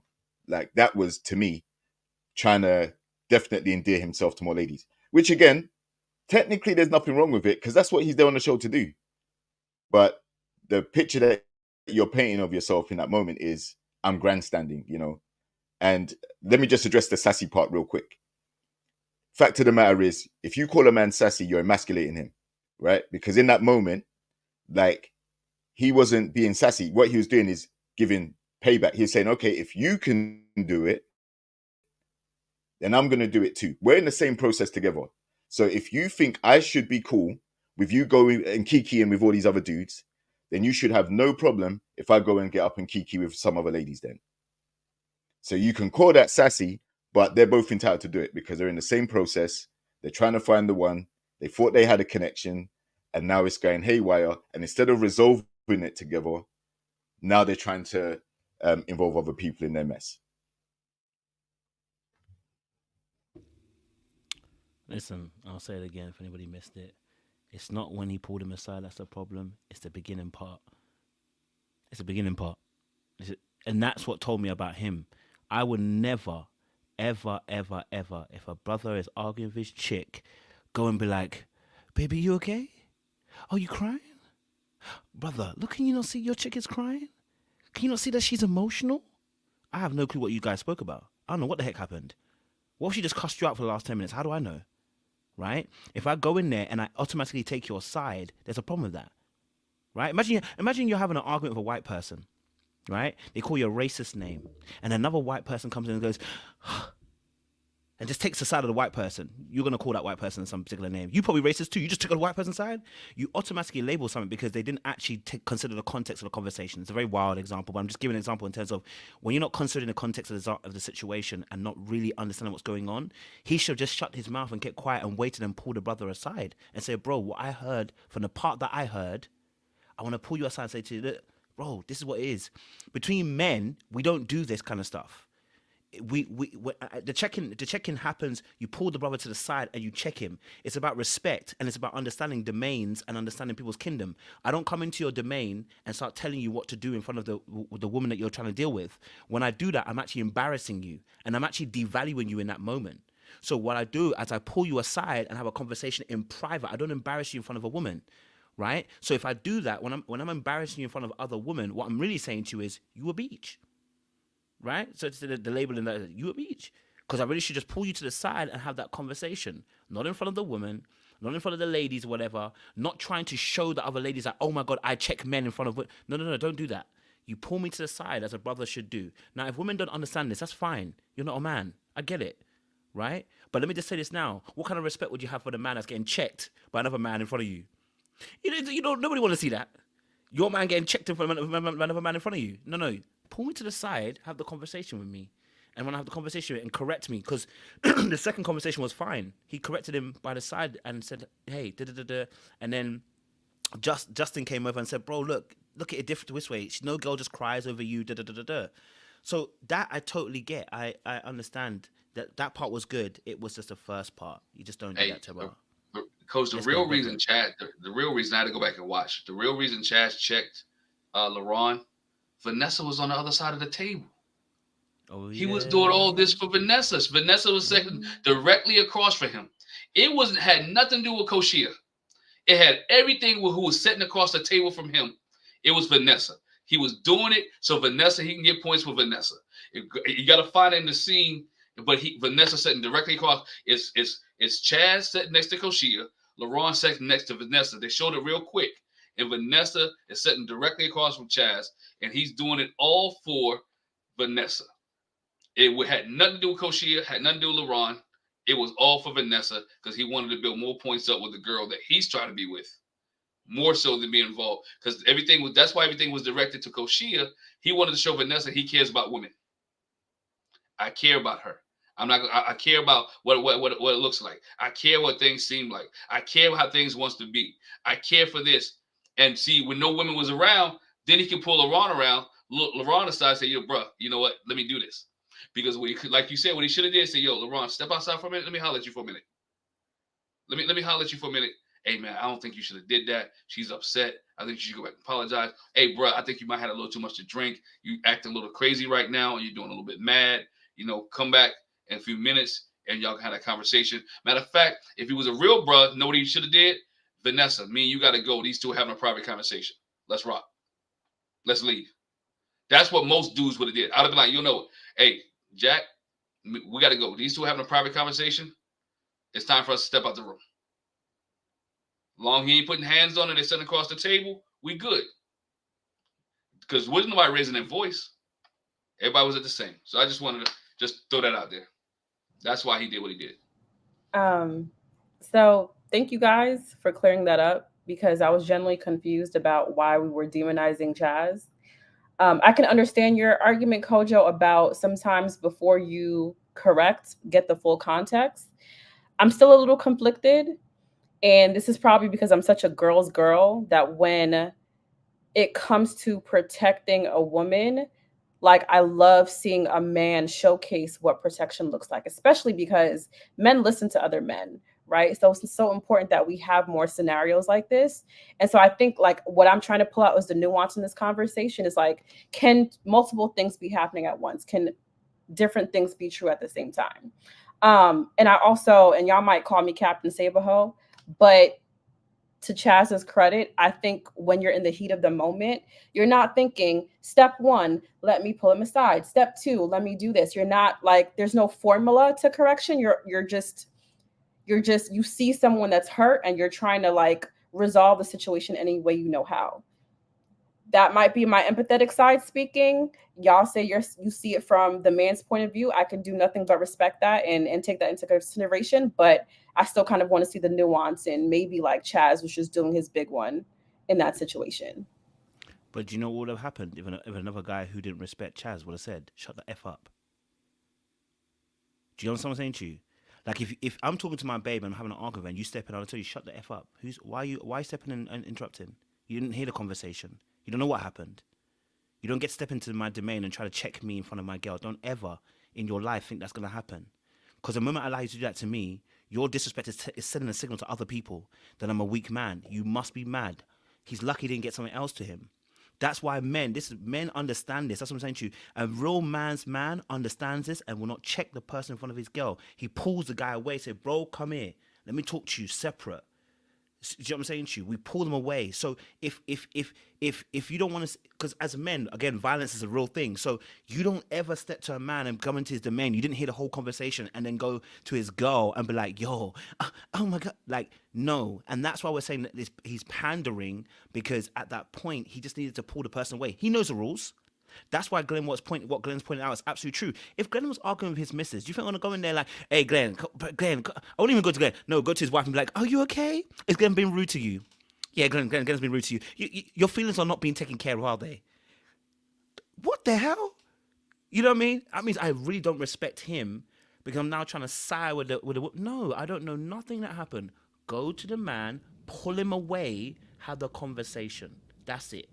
As men to men. Yes, Sassy World. You know what I find interesting is how this is a lot of, selective masculinity. You want Chaz to act like a man's man, a masculine man, operate under man code and pull Laurent aside and handle it as men do. But then these same men who are not exhibiting those traits, I'm gonna leave that to you. I don't really know the man's code. But what you're saying makes sense to me of how men typically handle things. Not to say they shouldn't go unchecked, but there's just certain ways to address men. If you say that, it sounds good to me. I 100% get it. But what really gets me is that, these same men that aren't following men code are also being petty. And by my definition, sassy. To me, it all goes together. Men not following men code, men turn around, tussling, arguing with women, escalating arguments with women. Women are crying and they're still all upset and all riled up.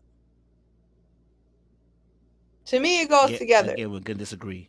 Whether you're upset, it doesn't make a difference. If you're upset, I'm upset at the same time. We're having an argument. That's where you're missing. I'm missing you because we're having an argument. If I like you and you like me, we're having an argument. It's an argument, right? I'm getting heated because I like you and you like me, and so we're missing each other. So there's no comparison here with what Chaz is doing and trying to make it like it's sassy or petty. No, the reality of the situation is, as men, specifically as men, we know this. So when you go against doing that as men to each other, I didn't call him sassy. Did you hear me call him petty? You wanted to label him that because, again, you want to insult him. I don't want to insult him. I want to keep it as what the actual behavior is. When you do that, you broke the man's code by doing that. Do you see the difference between what we're doing? You are willing to insult him with calling him sassy and petty. I don't need to do that. I'm not trying to do that. I want to call it for what it actually is. He broke the man's code.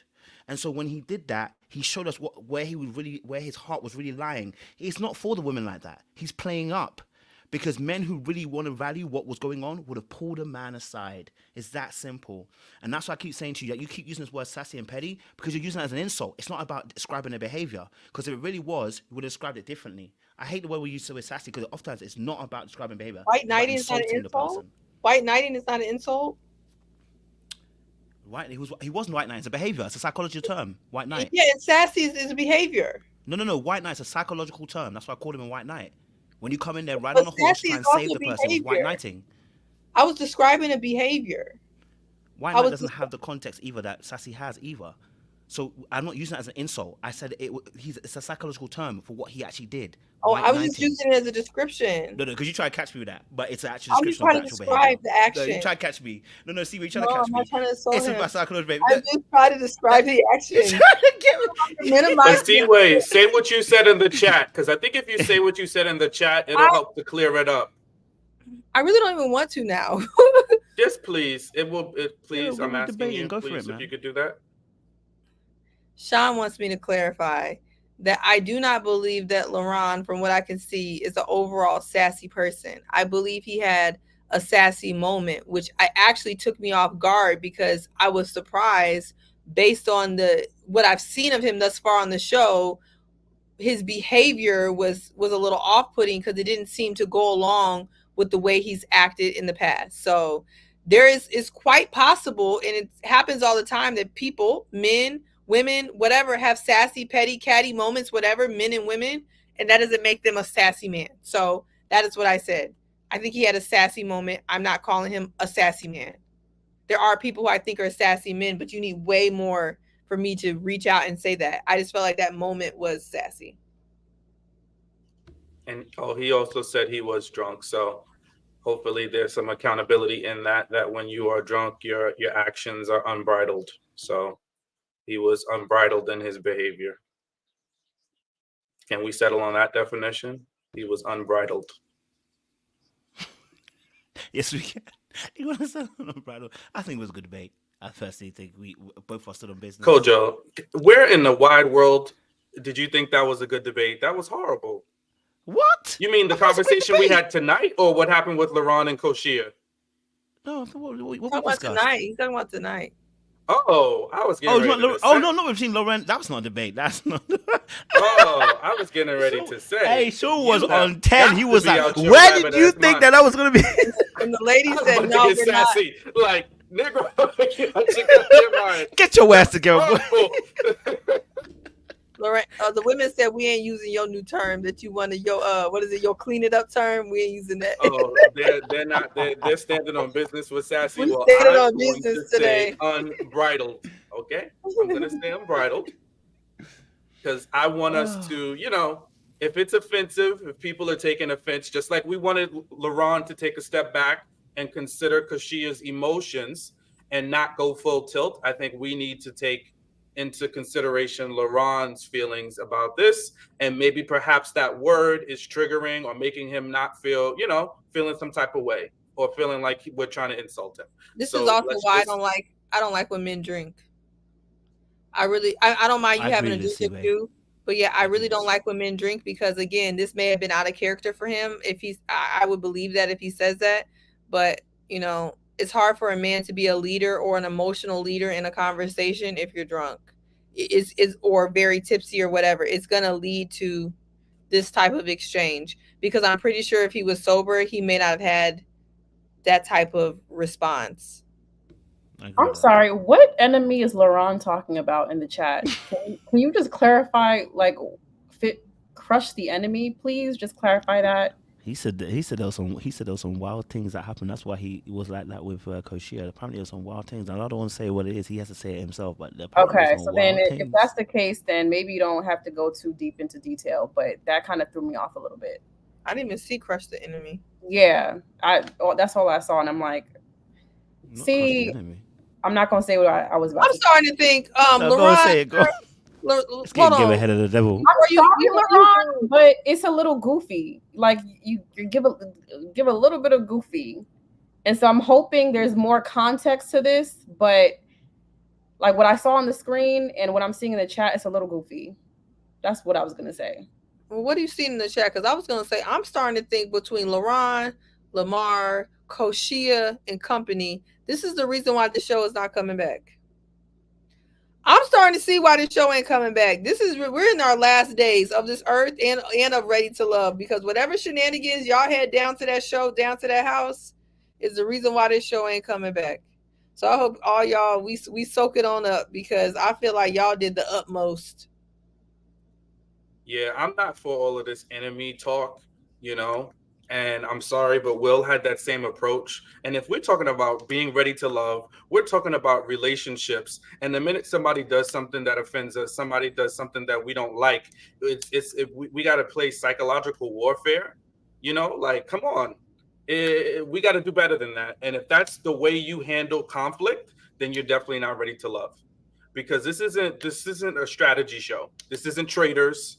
This isn't what is that other show? Big Brother. This ain't Survivor. This is a dating in reality show. And for people to come on here and the minute somebody does something they don't like, it's like, oh, we on war. It's war now. You the ops.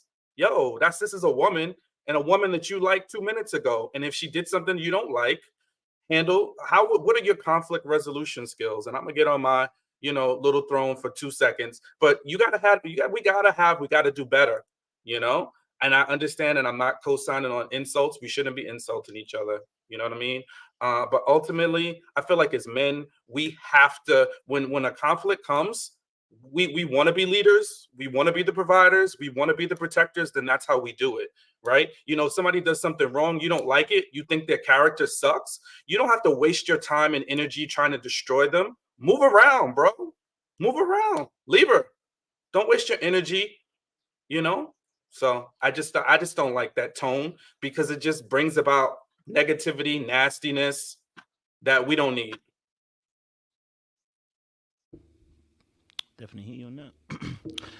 All right, let's move on then, because there's 2 more parts we need to discuss. Jonathan and Alexis. Whew, baby, I know we all gonna agree on this situation. So, baby, we done our tussle. We tired. But Jonathan and Alexis. Oh, it went downhill so bad. First, once more again, I don't know.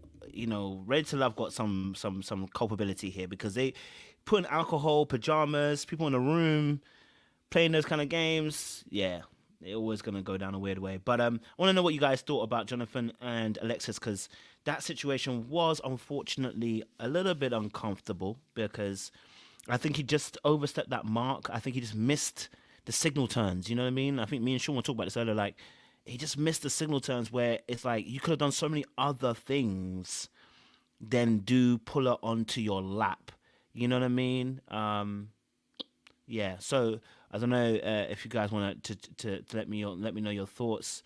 Raba, we talk to me. Sure, I'll go quickly. That scene was heavy for me. I think this particular bunch has been super like sex craved and very forward, and it's a lot of like sexual, I can't even say connotations or undertone, because it's like all out in the open. And so they've already created an atmosphere where it seems to be the prioritization is sex and getting to know each other in intimate ways versus actually dating and going through a process and finding a partner that's right for you. That truth or dare game, I think like I felt so bad for Alexis. And let me say this, right? And this goes back to the conversation we were having earlier, Seaway, because now I remember what Alexis first said to Koshia. This is why when women say they're uncomfortable, it's important to believe them, because I think Alexis was now able to see what a lot of the other women were alluding to when she was speaking about how some men made her feel uncomfortable. And now I think she finally got to see that in this circumstance. With that being said, I felt so bad for Alexis. So bad for her. She was visibly uncomfortable with the way that Jonathan grabbed her, plopped her up on his lap, and did whatever he did in her ear. And I think as someone who was, I've had experience with SA as well. And I couldn't imagine having that experience in a public setting. I also couldn't imagine having to continue to exist like nothing happened. Like you could see she looked like she wanted to cry after the whole scenario ended. And I wish like in that moment there was more protection for her. And I keep using this word protection because I feel like we don't see it enough in this show. But like even when Tommy introduced the pajama party, him saying this like, oh, it's time to like get into the bed with these ladies, or like see how these ladies look in the bed. What is with the like over sexualization? I don't get it. It's so early on. We barely know each other. Why are we so sex craved on this show? The producers are not doing a good job like setting parameters. Tommy's dropped the ball a long time ago. Like, let me just say that. I don't like, sometimes I feel like he's half asleep when he's talking. He has dropped the ball. But there's no boundaries. There's no like, let's slow it down. Let's pump the brakes. So yeah, I felt bad for her. I felt bad for Alexis. It was so cringy. It was like I'm watching someone get harassed on TV. It's just, I didn't like it personally. And I think going forward, Ready to Love is challenged with the tasks to either recruit people who you really, really like run through them with the fine tooth comb and you can kind of dig deeper into their intentionality, because people are slipping through the cracks. You have people who acted like they haven't had sex in 30 years coming on this show. Like if you have to come on a show to get laid, you have a bigger problem than not finding love, right? So yeah, all in all, I was uncomfortable with the scene. I don't think going forward they need to do any more events where like it's getaways or what have you, until there's some real connections and deep bonding being done, because it just looks like a freaking orgy party, or I don't know. But that was my thought about the whole scene.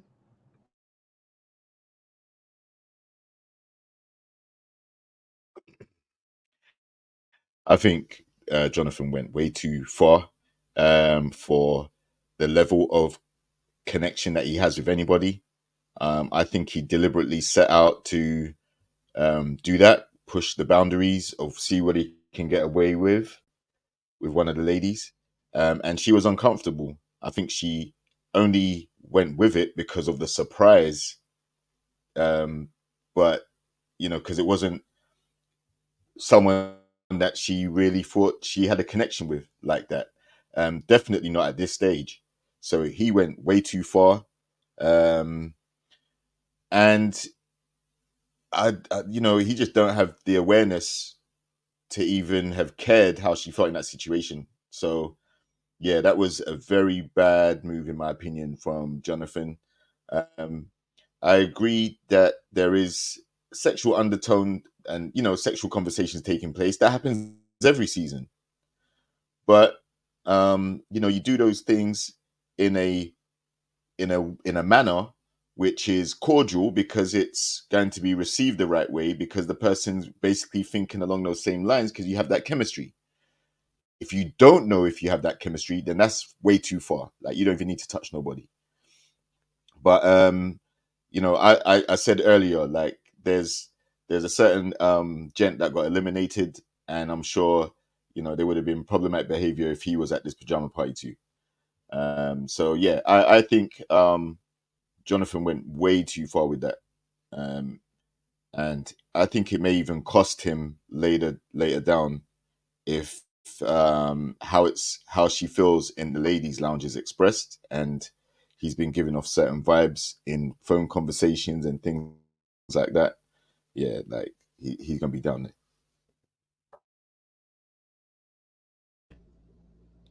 I just want to say, and I was really hard on Alexis last week, and I do hope that she learned a lesson from this situation, because how quick lessons do come. But I even watching that as a woman, I felt like that was awful. And I felt bad for her, because I feel bad for any woman in that situation. I did quickly go back to her last comment and think about Deg, the irony. But regardless, I really just do not like when men feel like they can just kind of take over your space like that and put you in situations where you're just that uncomfortable and have to figure out on a split second what you're going to do or how you're going to respond. It's just very inappropriate. And I do put a lot of it on Tommy, because he set the scene for that situation, and the producer set the scene for that situation, and that's what they wanted. And that's what they got. And it seems like women are always falling victim to, yeah, like Tyra's World, like the boundary pushers. Like that is what constantly happens. And I definitely feel like, if you don't think that was a big deal, it's just kind of weird. If you think Alexis deserved it because of the dumb stuff she said last week, that's also pretty weird. And if you're trying to judge her split second reaction, also very weird. But I do hope that she learns from her last statement that there is definitely not cool not to be a girl's girl, because you're going to need, or you could need, other women to back you, whether online or in person, when you're also victimized. So you shouldn't be such a pick me, because you women need to stand with women. And just like I didn't like how she didn't stand with Koshia last time, I'm going to try to stand with her on this time. Like, that's just not appropriate way to invade somebody's space. So I hope she learns that. And I hope Jonathan, I don't even hope anything for him. I don't think he's gonna learn. It just seems like there's no type of consequences for their actions. This is just weird. Even LaRon talked about it wasn't a big deal in these comments. Weird, gross. They probably all think that way. Weird, gross.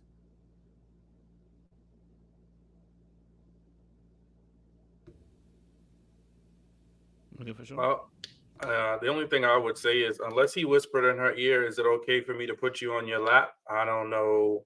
There's no world where this is okay. And we talked about it before when we were talking about Lamar's comments. I think men, as we just have to do a lot of work around consent and really understanding what it means to be sexual in any way. Even, what's his name? Alonzo's comments about that game, and he's saying it's not sexual. It's that he still has a lot of work to do, because if you're gonna equate kissing a woman and choking her, it's not sexual.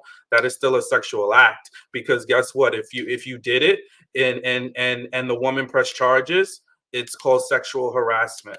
It's called sexual assault if you did those actual acts. So it is a sexual act you're describing. Sexual doesn't just mean intercourse. So we got a lot of work to do. I want a lot of our fellas, and listen, I'm not going to say this information is widely published every single place, but as we are in 2024, men got to do the work.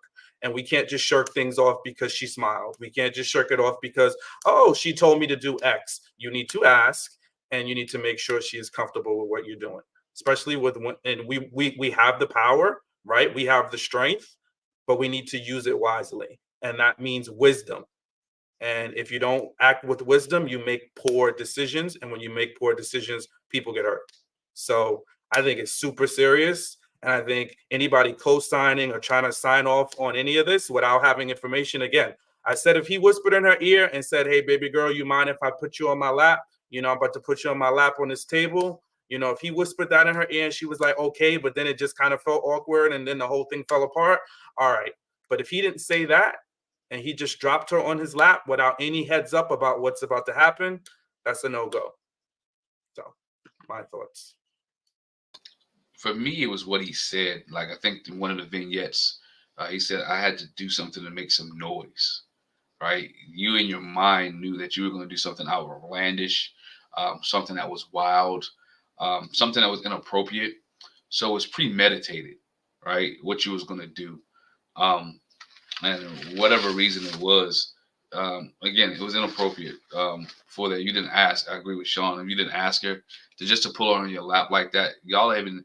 I don't know where you was at in this process, but the way that she responded, y'all wasn't at that level in the process for you to be able to pull her on your lap and for her to be okay with it. And I think that's where the problem lies. And you can see it's written all over her face. That was not something that she wanted to be a part of or wanted to do. And the reason that it's written all over her face that she didn't want to be a part of it, not because it was written on her, but and how it was awkward to other people. Men came and grabbed her off of him because even the men there felt that it was not right and it was awkward. If you really look at the clip, some of the guys, are you okay? Are you all right? They went to check on her afterwards to make sure she was okay, make sure she was all right. And I think they genuinely was checking on her to make sure she was all right based off the fact the way she was feeling. Based off the fact that the way she was feeling and the way that she was embarrassed. She was embarrassed. She couldn't get up and leave at that moment. She couldn't go at that point.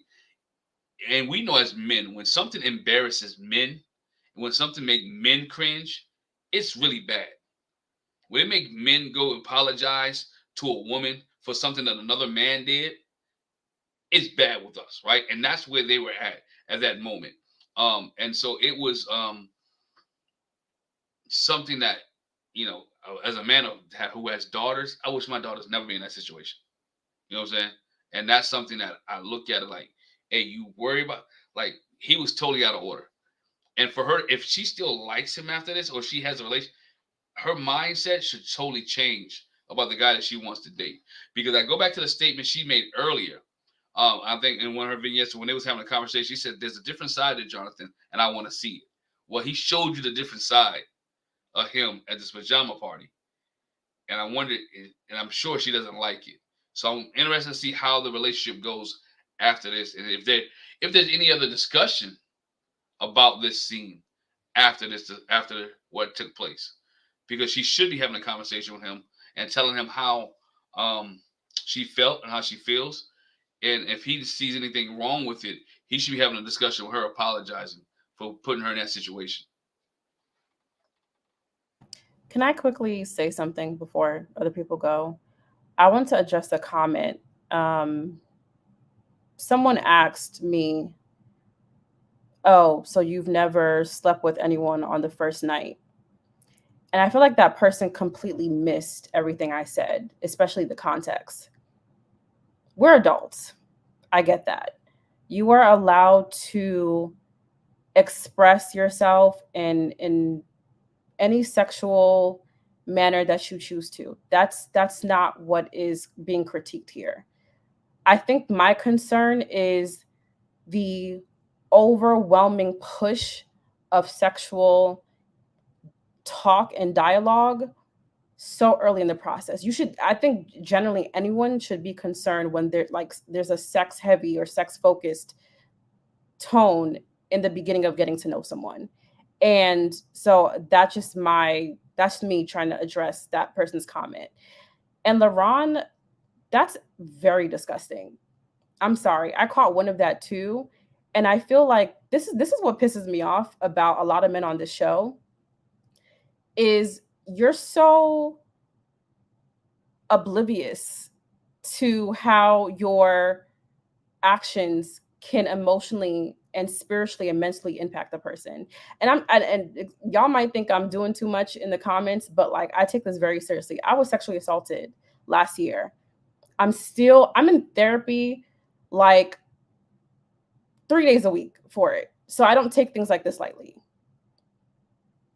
To say we're being dramatic, we're overreacting, oh, it's okay to like be sexual early on. Not everyone is going to receive that. I think at the bare minimum, consent should be consent should be like a topic, and it's not being a topic enough for me on this show. So that pissed me off. Like, don't ever minimize sexual assault, sexual harassment. That's not okay. I do this work on a daily basis. I work with people who literally, and God forbid, they remove themselves, they delete themselves for being sexually assaulted. So I'm not gonna let that slide by. So that's just my piece.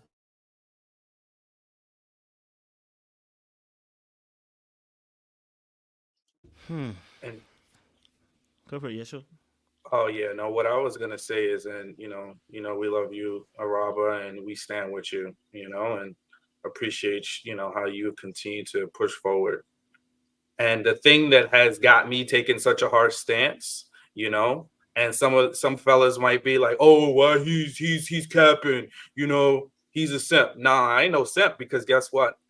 After I've heard so many people that I know and love and care for have had the experiences that they've had. I talk to my mother, I talk to my cousins, and you know how many, it breaks my heart to hear how many women have had those similar experiences to my core.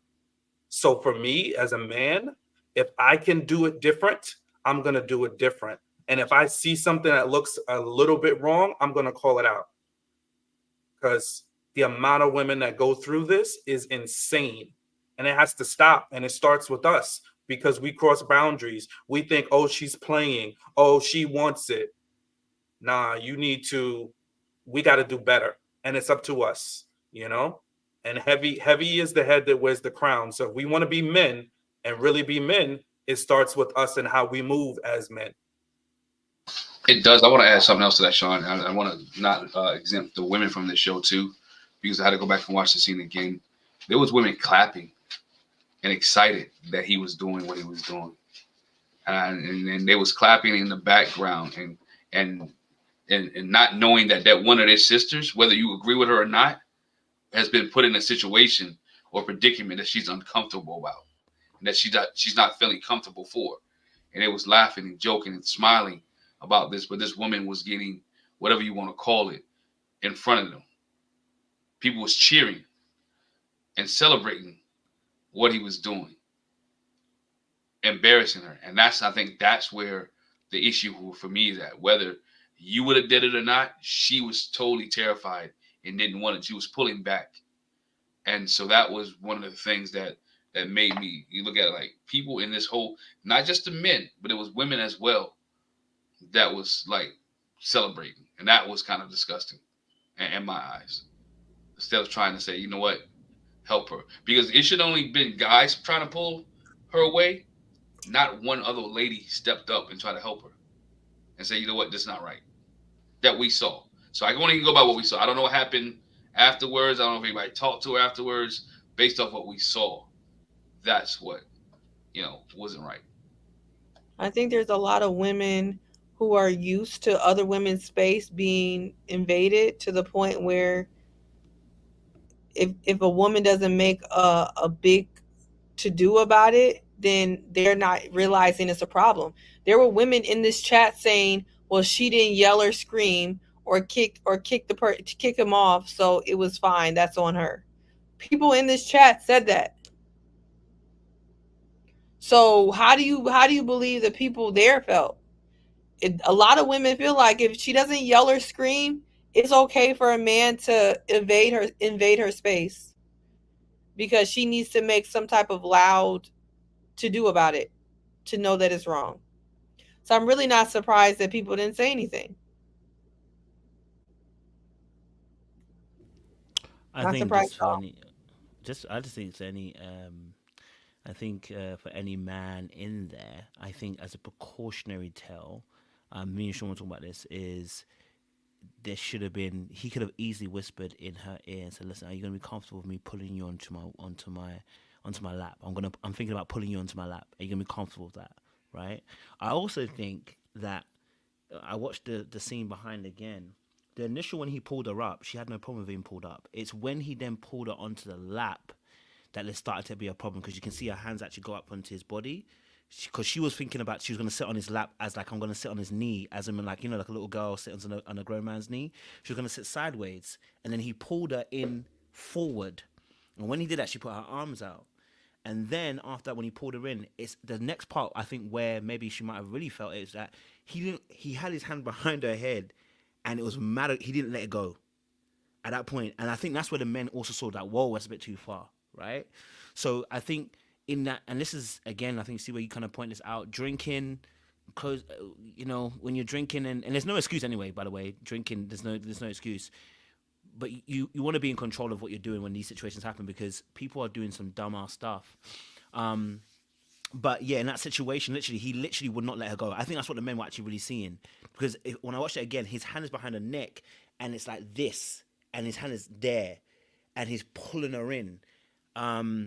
So yeah, I don't know. I mean, it's one of those ones where it's a difficult situation because really and truly, it should have just started off with just being consensual. It's like, yo. So I'm saying, and what I'm saying in difficult is in any man out there, before you get into a situation, before you do something that's gonna, you're gonna have to touch or do something that's gonna be outside of your own body and touch someone else.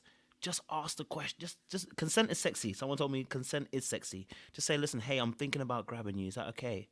Right? Because if you don't have that kind of relationship with that person, you don't want to be doing this. Like, we have to think about it. You're new, and you're not doing this kind of stuff, and you're pulling someone onto your lap. Like, come on, let's start there. Consent is sexy. You could have, and the thing was, it was whispered in her ear. That's what's making it even more wild. It had nothing to do with pulling her lap. The thing was, go and whisper something in her ear, and he took it to a whole nother level. But you avoid this kind of situation when you do consent. Say, hey, listen, look, I'm thinking of, are you okay with that, right? And it would have still been sexy because you'd have whispered in her ear, and she would have been like yes or no, and it could have been gone from there. But because he didn't do that, and he decided to take it upon his own shoulders, now we are having a conversation about essay because you've determined that you have the right to be able to pull someone into your lap and act sexual with them without any conversation with them. And when you put it that way, it's wild. They don't know you like that. They ain't had that interaction with you, and you're just doing that. Yeah, you're gonna be in trouble. And she So and I was gonna go, say, yeah, go Reese, for it, too. she highlighted a point that I think is also part of the problem. Alexis kind of isolated herself with some of her pick me language to the point where a lot of the women did not know where she stood with these men. And I do think that's true. If a woman doesn't know, just like how you would talk about how the men don't want to intervene as women, until we see something obviously where you're uncomfortable, if we don't know where y'all are at, no one's running over there. I think at the point where he had her head, everyone could see like she was clearly uncomfortable. But before then, people didn't know what stage she was at. I think it really goes like you said on Jonathan. He knew though. He knew. And he could tell she wasn't with it and he kept pushing. Mm. And that's the problem. He knew. It was a And the sign of him producers marking. knew what they were doing. It was a sign of him marking his territory and making a statement, and that's what he did. But you know what it is? I think with us as men, often a lot of times we're not. A lot of men are not cognizant of the dynamics between. Let me not say that. No, let me say that. Yes, we're not cognizant because we are entitled. So a lot of things that look so obvious don't look obvious because until, for instance, like let's say, let me give an example, man to man. You walk behind me in the club and a man puts his hand on my waist. Men understand that, right? Right, because that's when you put it that way. It's like, yeah, don't do that. Why is a man putting a hand on the waist? But a lot of times we don't see things because we're blinded by our own entitlement and our own privilege as men. So sometimes when we're looking at dynamics between men and women, right, in his head he's thinking, I'm going to pull onto my waist, I'm going to whisper in the ear, it's going to be amazing, it's going to be sick. We don't consider the fact that actually, if you haven't had a conversation with a person, because again, we're not considering power dynamics, and also because we're operating from a place of privilege and entitlement, we think we can, because that's unfortunately the world that we live in, right? We are in a patriarchal society, and so a lot of men oftentimes don't have to think about the other side of the coin.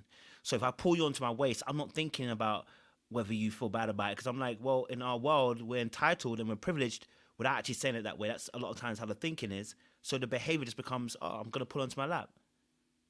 But if a man was to pull him, like I'm Sean with me and Sean, I'm joking with Sean. I'm saying to you, Sean, you looking like delectable. Hey, right? Because we understand that, right? So, but again, a lot of men need to really.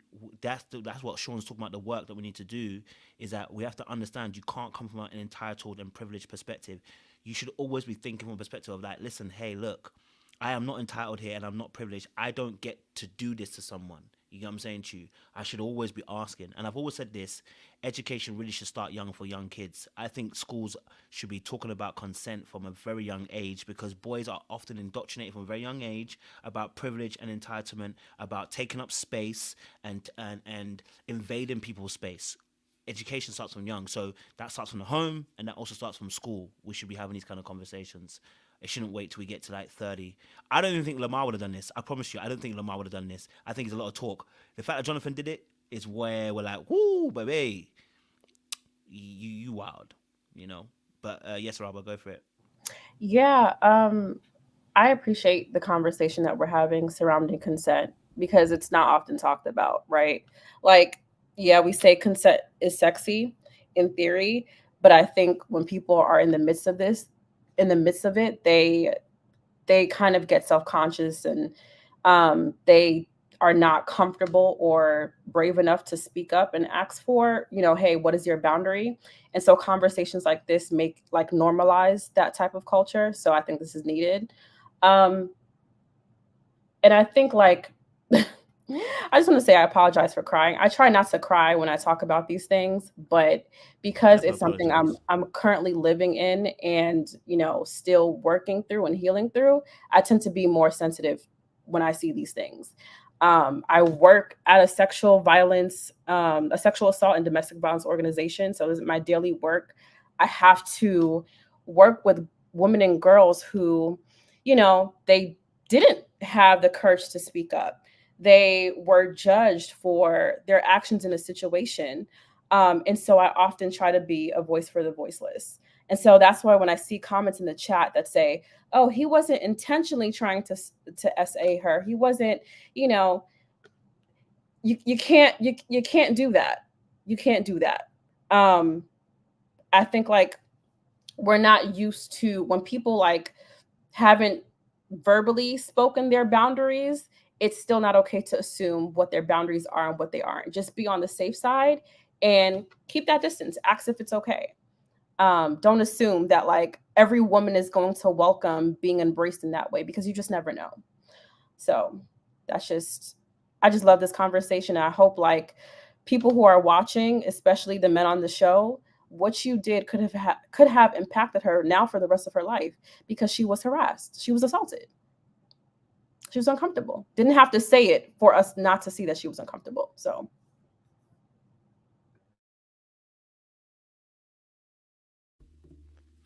Any other thoughts out there, guys? Ladies? Yes, go for it. Go for it. Yeah, go for it, Zue. I couldn't find. Sorry, I couldn't Oh. find the StreamYard. I was like, "Where's the StreamYard?" Because I wanted to say, Robin. First of all, never apologize. Second of all, you're not alone, and your situation, unfortunately, is not unique. I was trying to make sure I had the statistics, but at least 1 in 6 women have been raped in their lifetime, or attempted rape in their lifetime. And I don't know the percentage of for women who have been sexually assaulted. So that means majority, or not majority, but a good percentage of the women in this comment section on this video have experienced something like that. Me included, not rape, but sexual assault, minding my business while I was living abroad. It's so 1 in 3, thank you, Angel Eyes, have been sexually assaulted. So the 2 women on this platform can identify with something like that. It is not unique. In this type of situation is very triggering. And I think we're 2 very strong women. And that's happened to both of us, right? So it's unfortunate, but it's life.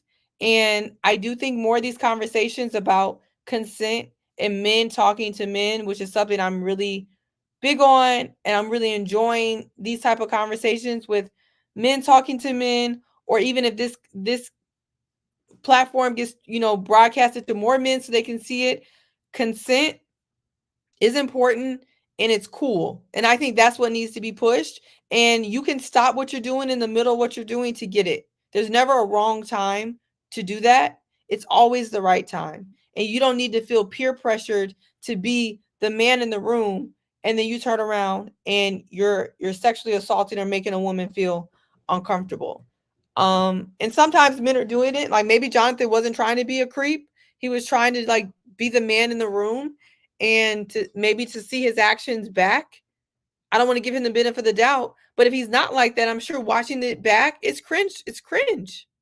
You need to get consent. Like this is not right. So don't ever apologize. We're all living it. Some situations worse than others. Some show our scars more than others, but most of us live in some type of fear about it. And I think that's why I get really triggered when I see about what women should do in these situations and it coming from other women. Like there's nothing more annoying than that. I would say most people do not do that.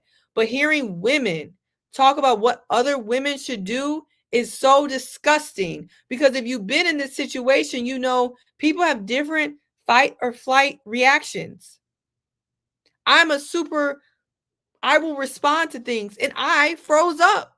Me froze up, couldn't move, didn't know what to do. Straight doing the mute challenge, the mummy challenge. Okay, you don't know what you will do until it happens to you. So don't sit around and judge people. You know, especially women, especially women. So I think this is a really, really good conversation. A really good conversation, and I'm glad we're having it. So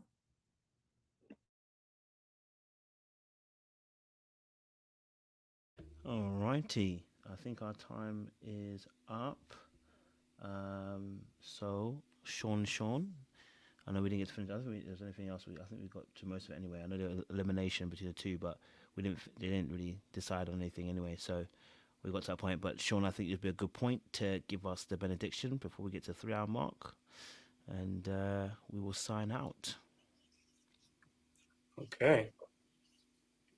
So, everybody, we have tough conversations on this channel very often, and sometimes things get serious, but I think these are conversations that help us and help us as community, right? When we think about having healthy relationships, the last topic we talked about, consent, that is a very key component in having a healthy relationship, making sure we have consent all the way through. And how about let's go for enthusiastic consent, right? Make sure she is fully invested and interested in what is about to happen, right? We want to have sex. Sex is good. It's not a bad thing, but it needs to be a consensual, agreed upon, healthy act between two loving people. All right. When we go down the range of these couples, I think we learned some lessons. I think the lessons we learned, we're going to avoid words like sassy because they trigger us, right? But what we are not going to do, we don't want to escalate situations, right? We want to de-escalate things. We don't want things to get out of hand. And somebody has to do it. So don't look at me to look at you, to look at me, to look at you, to look at me. You look at yourself and you be the one to de-escalate, So I think that is the most important part. If you can, do it. Because it is the best thing to do. It's never good to escalate. It's never really good to match energy unless that energy is love, unless that energy is kindness, unless that energy is compassion and caring. Those are the energies we want to match. We don't want to match meanness. We don't want to match rudeness. We don't want to match pettiness. That gets us nowhere. Two negatives in relationships do not equal a positive. Back to you, Coach. Thank you very much, Sean. Appreciate that. Listen, audience, thank you so much for joining us today. I know it ended a little bit on a heavy note, so please take care. But I really do appreciate you, Robert, for sharing your story. Thank you, Seaway, also as well for your poignant points today. JR, appreciate you too. Glenn, Sean, thank you so much for joining us as well. And we will be back again next week. I do believe next week we'll be back on a Monday, though, because I think I am at an event on Saturday, so I will not be available on a Saturday. But yes, we'll be back next week, and we go again. Also, Love is Blind is also back, so I'm going to try and do my 2 or 3 lives that I do once the show airs on that Wednesday. So I'll probably do, I think, 2 so that we do the 6 episodes as well. But obviously tomorrow night it's also the Super Bowl as well. I'm going to be meeting a few friends, so by all means, please enjoy the night. Well, you guys will be afternoon for you guys, but enjoy the afternoon and evening festivities tomorrow. And I do actually have LaRon on Monday, so he will be talking to me on Monday and doing a live as well. So we'll be interviewing him going forward. So look, we are, we're here and we're always trying to be supportive of each other in such moments as described by the ladies. And I just want to reiterate again for any men who watches this in silence, please, this particular part, if you haven't taken anything away from some of these conversations, that particular conversation is a critical one. Please always get consent. If you don't know that person, you don't have any prior history, you ain't never had the conversation, you ain't never been in that place, my friend, please get consent. Okay, all right? It will save yourself and her issues down the line as well. So, all right, guys, like, share, subscribe, click on that bell button for notification on uploads. We appreciate you. Stay locked, stay loaded, and we're gonna see y'all again next week. Much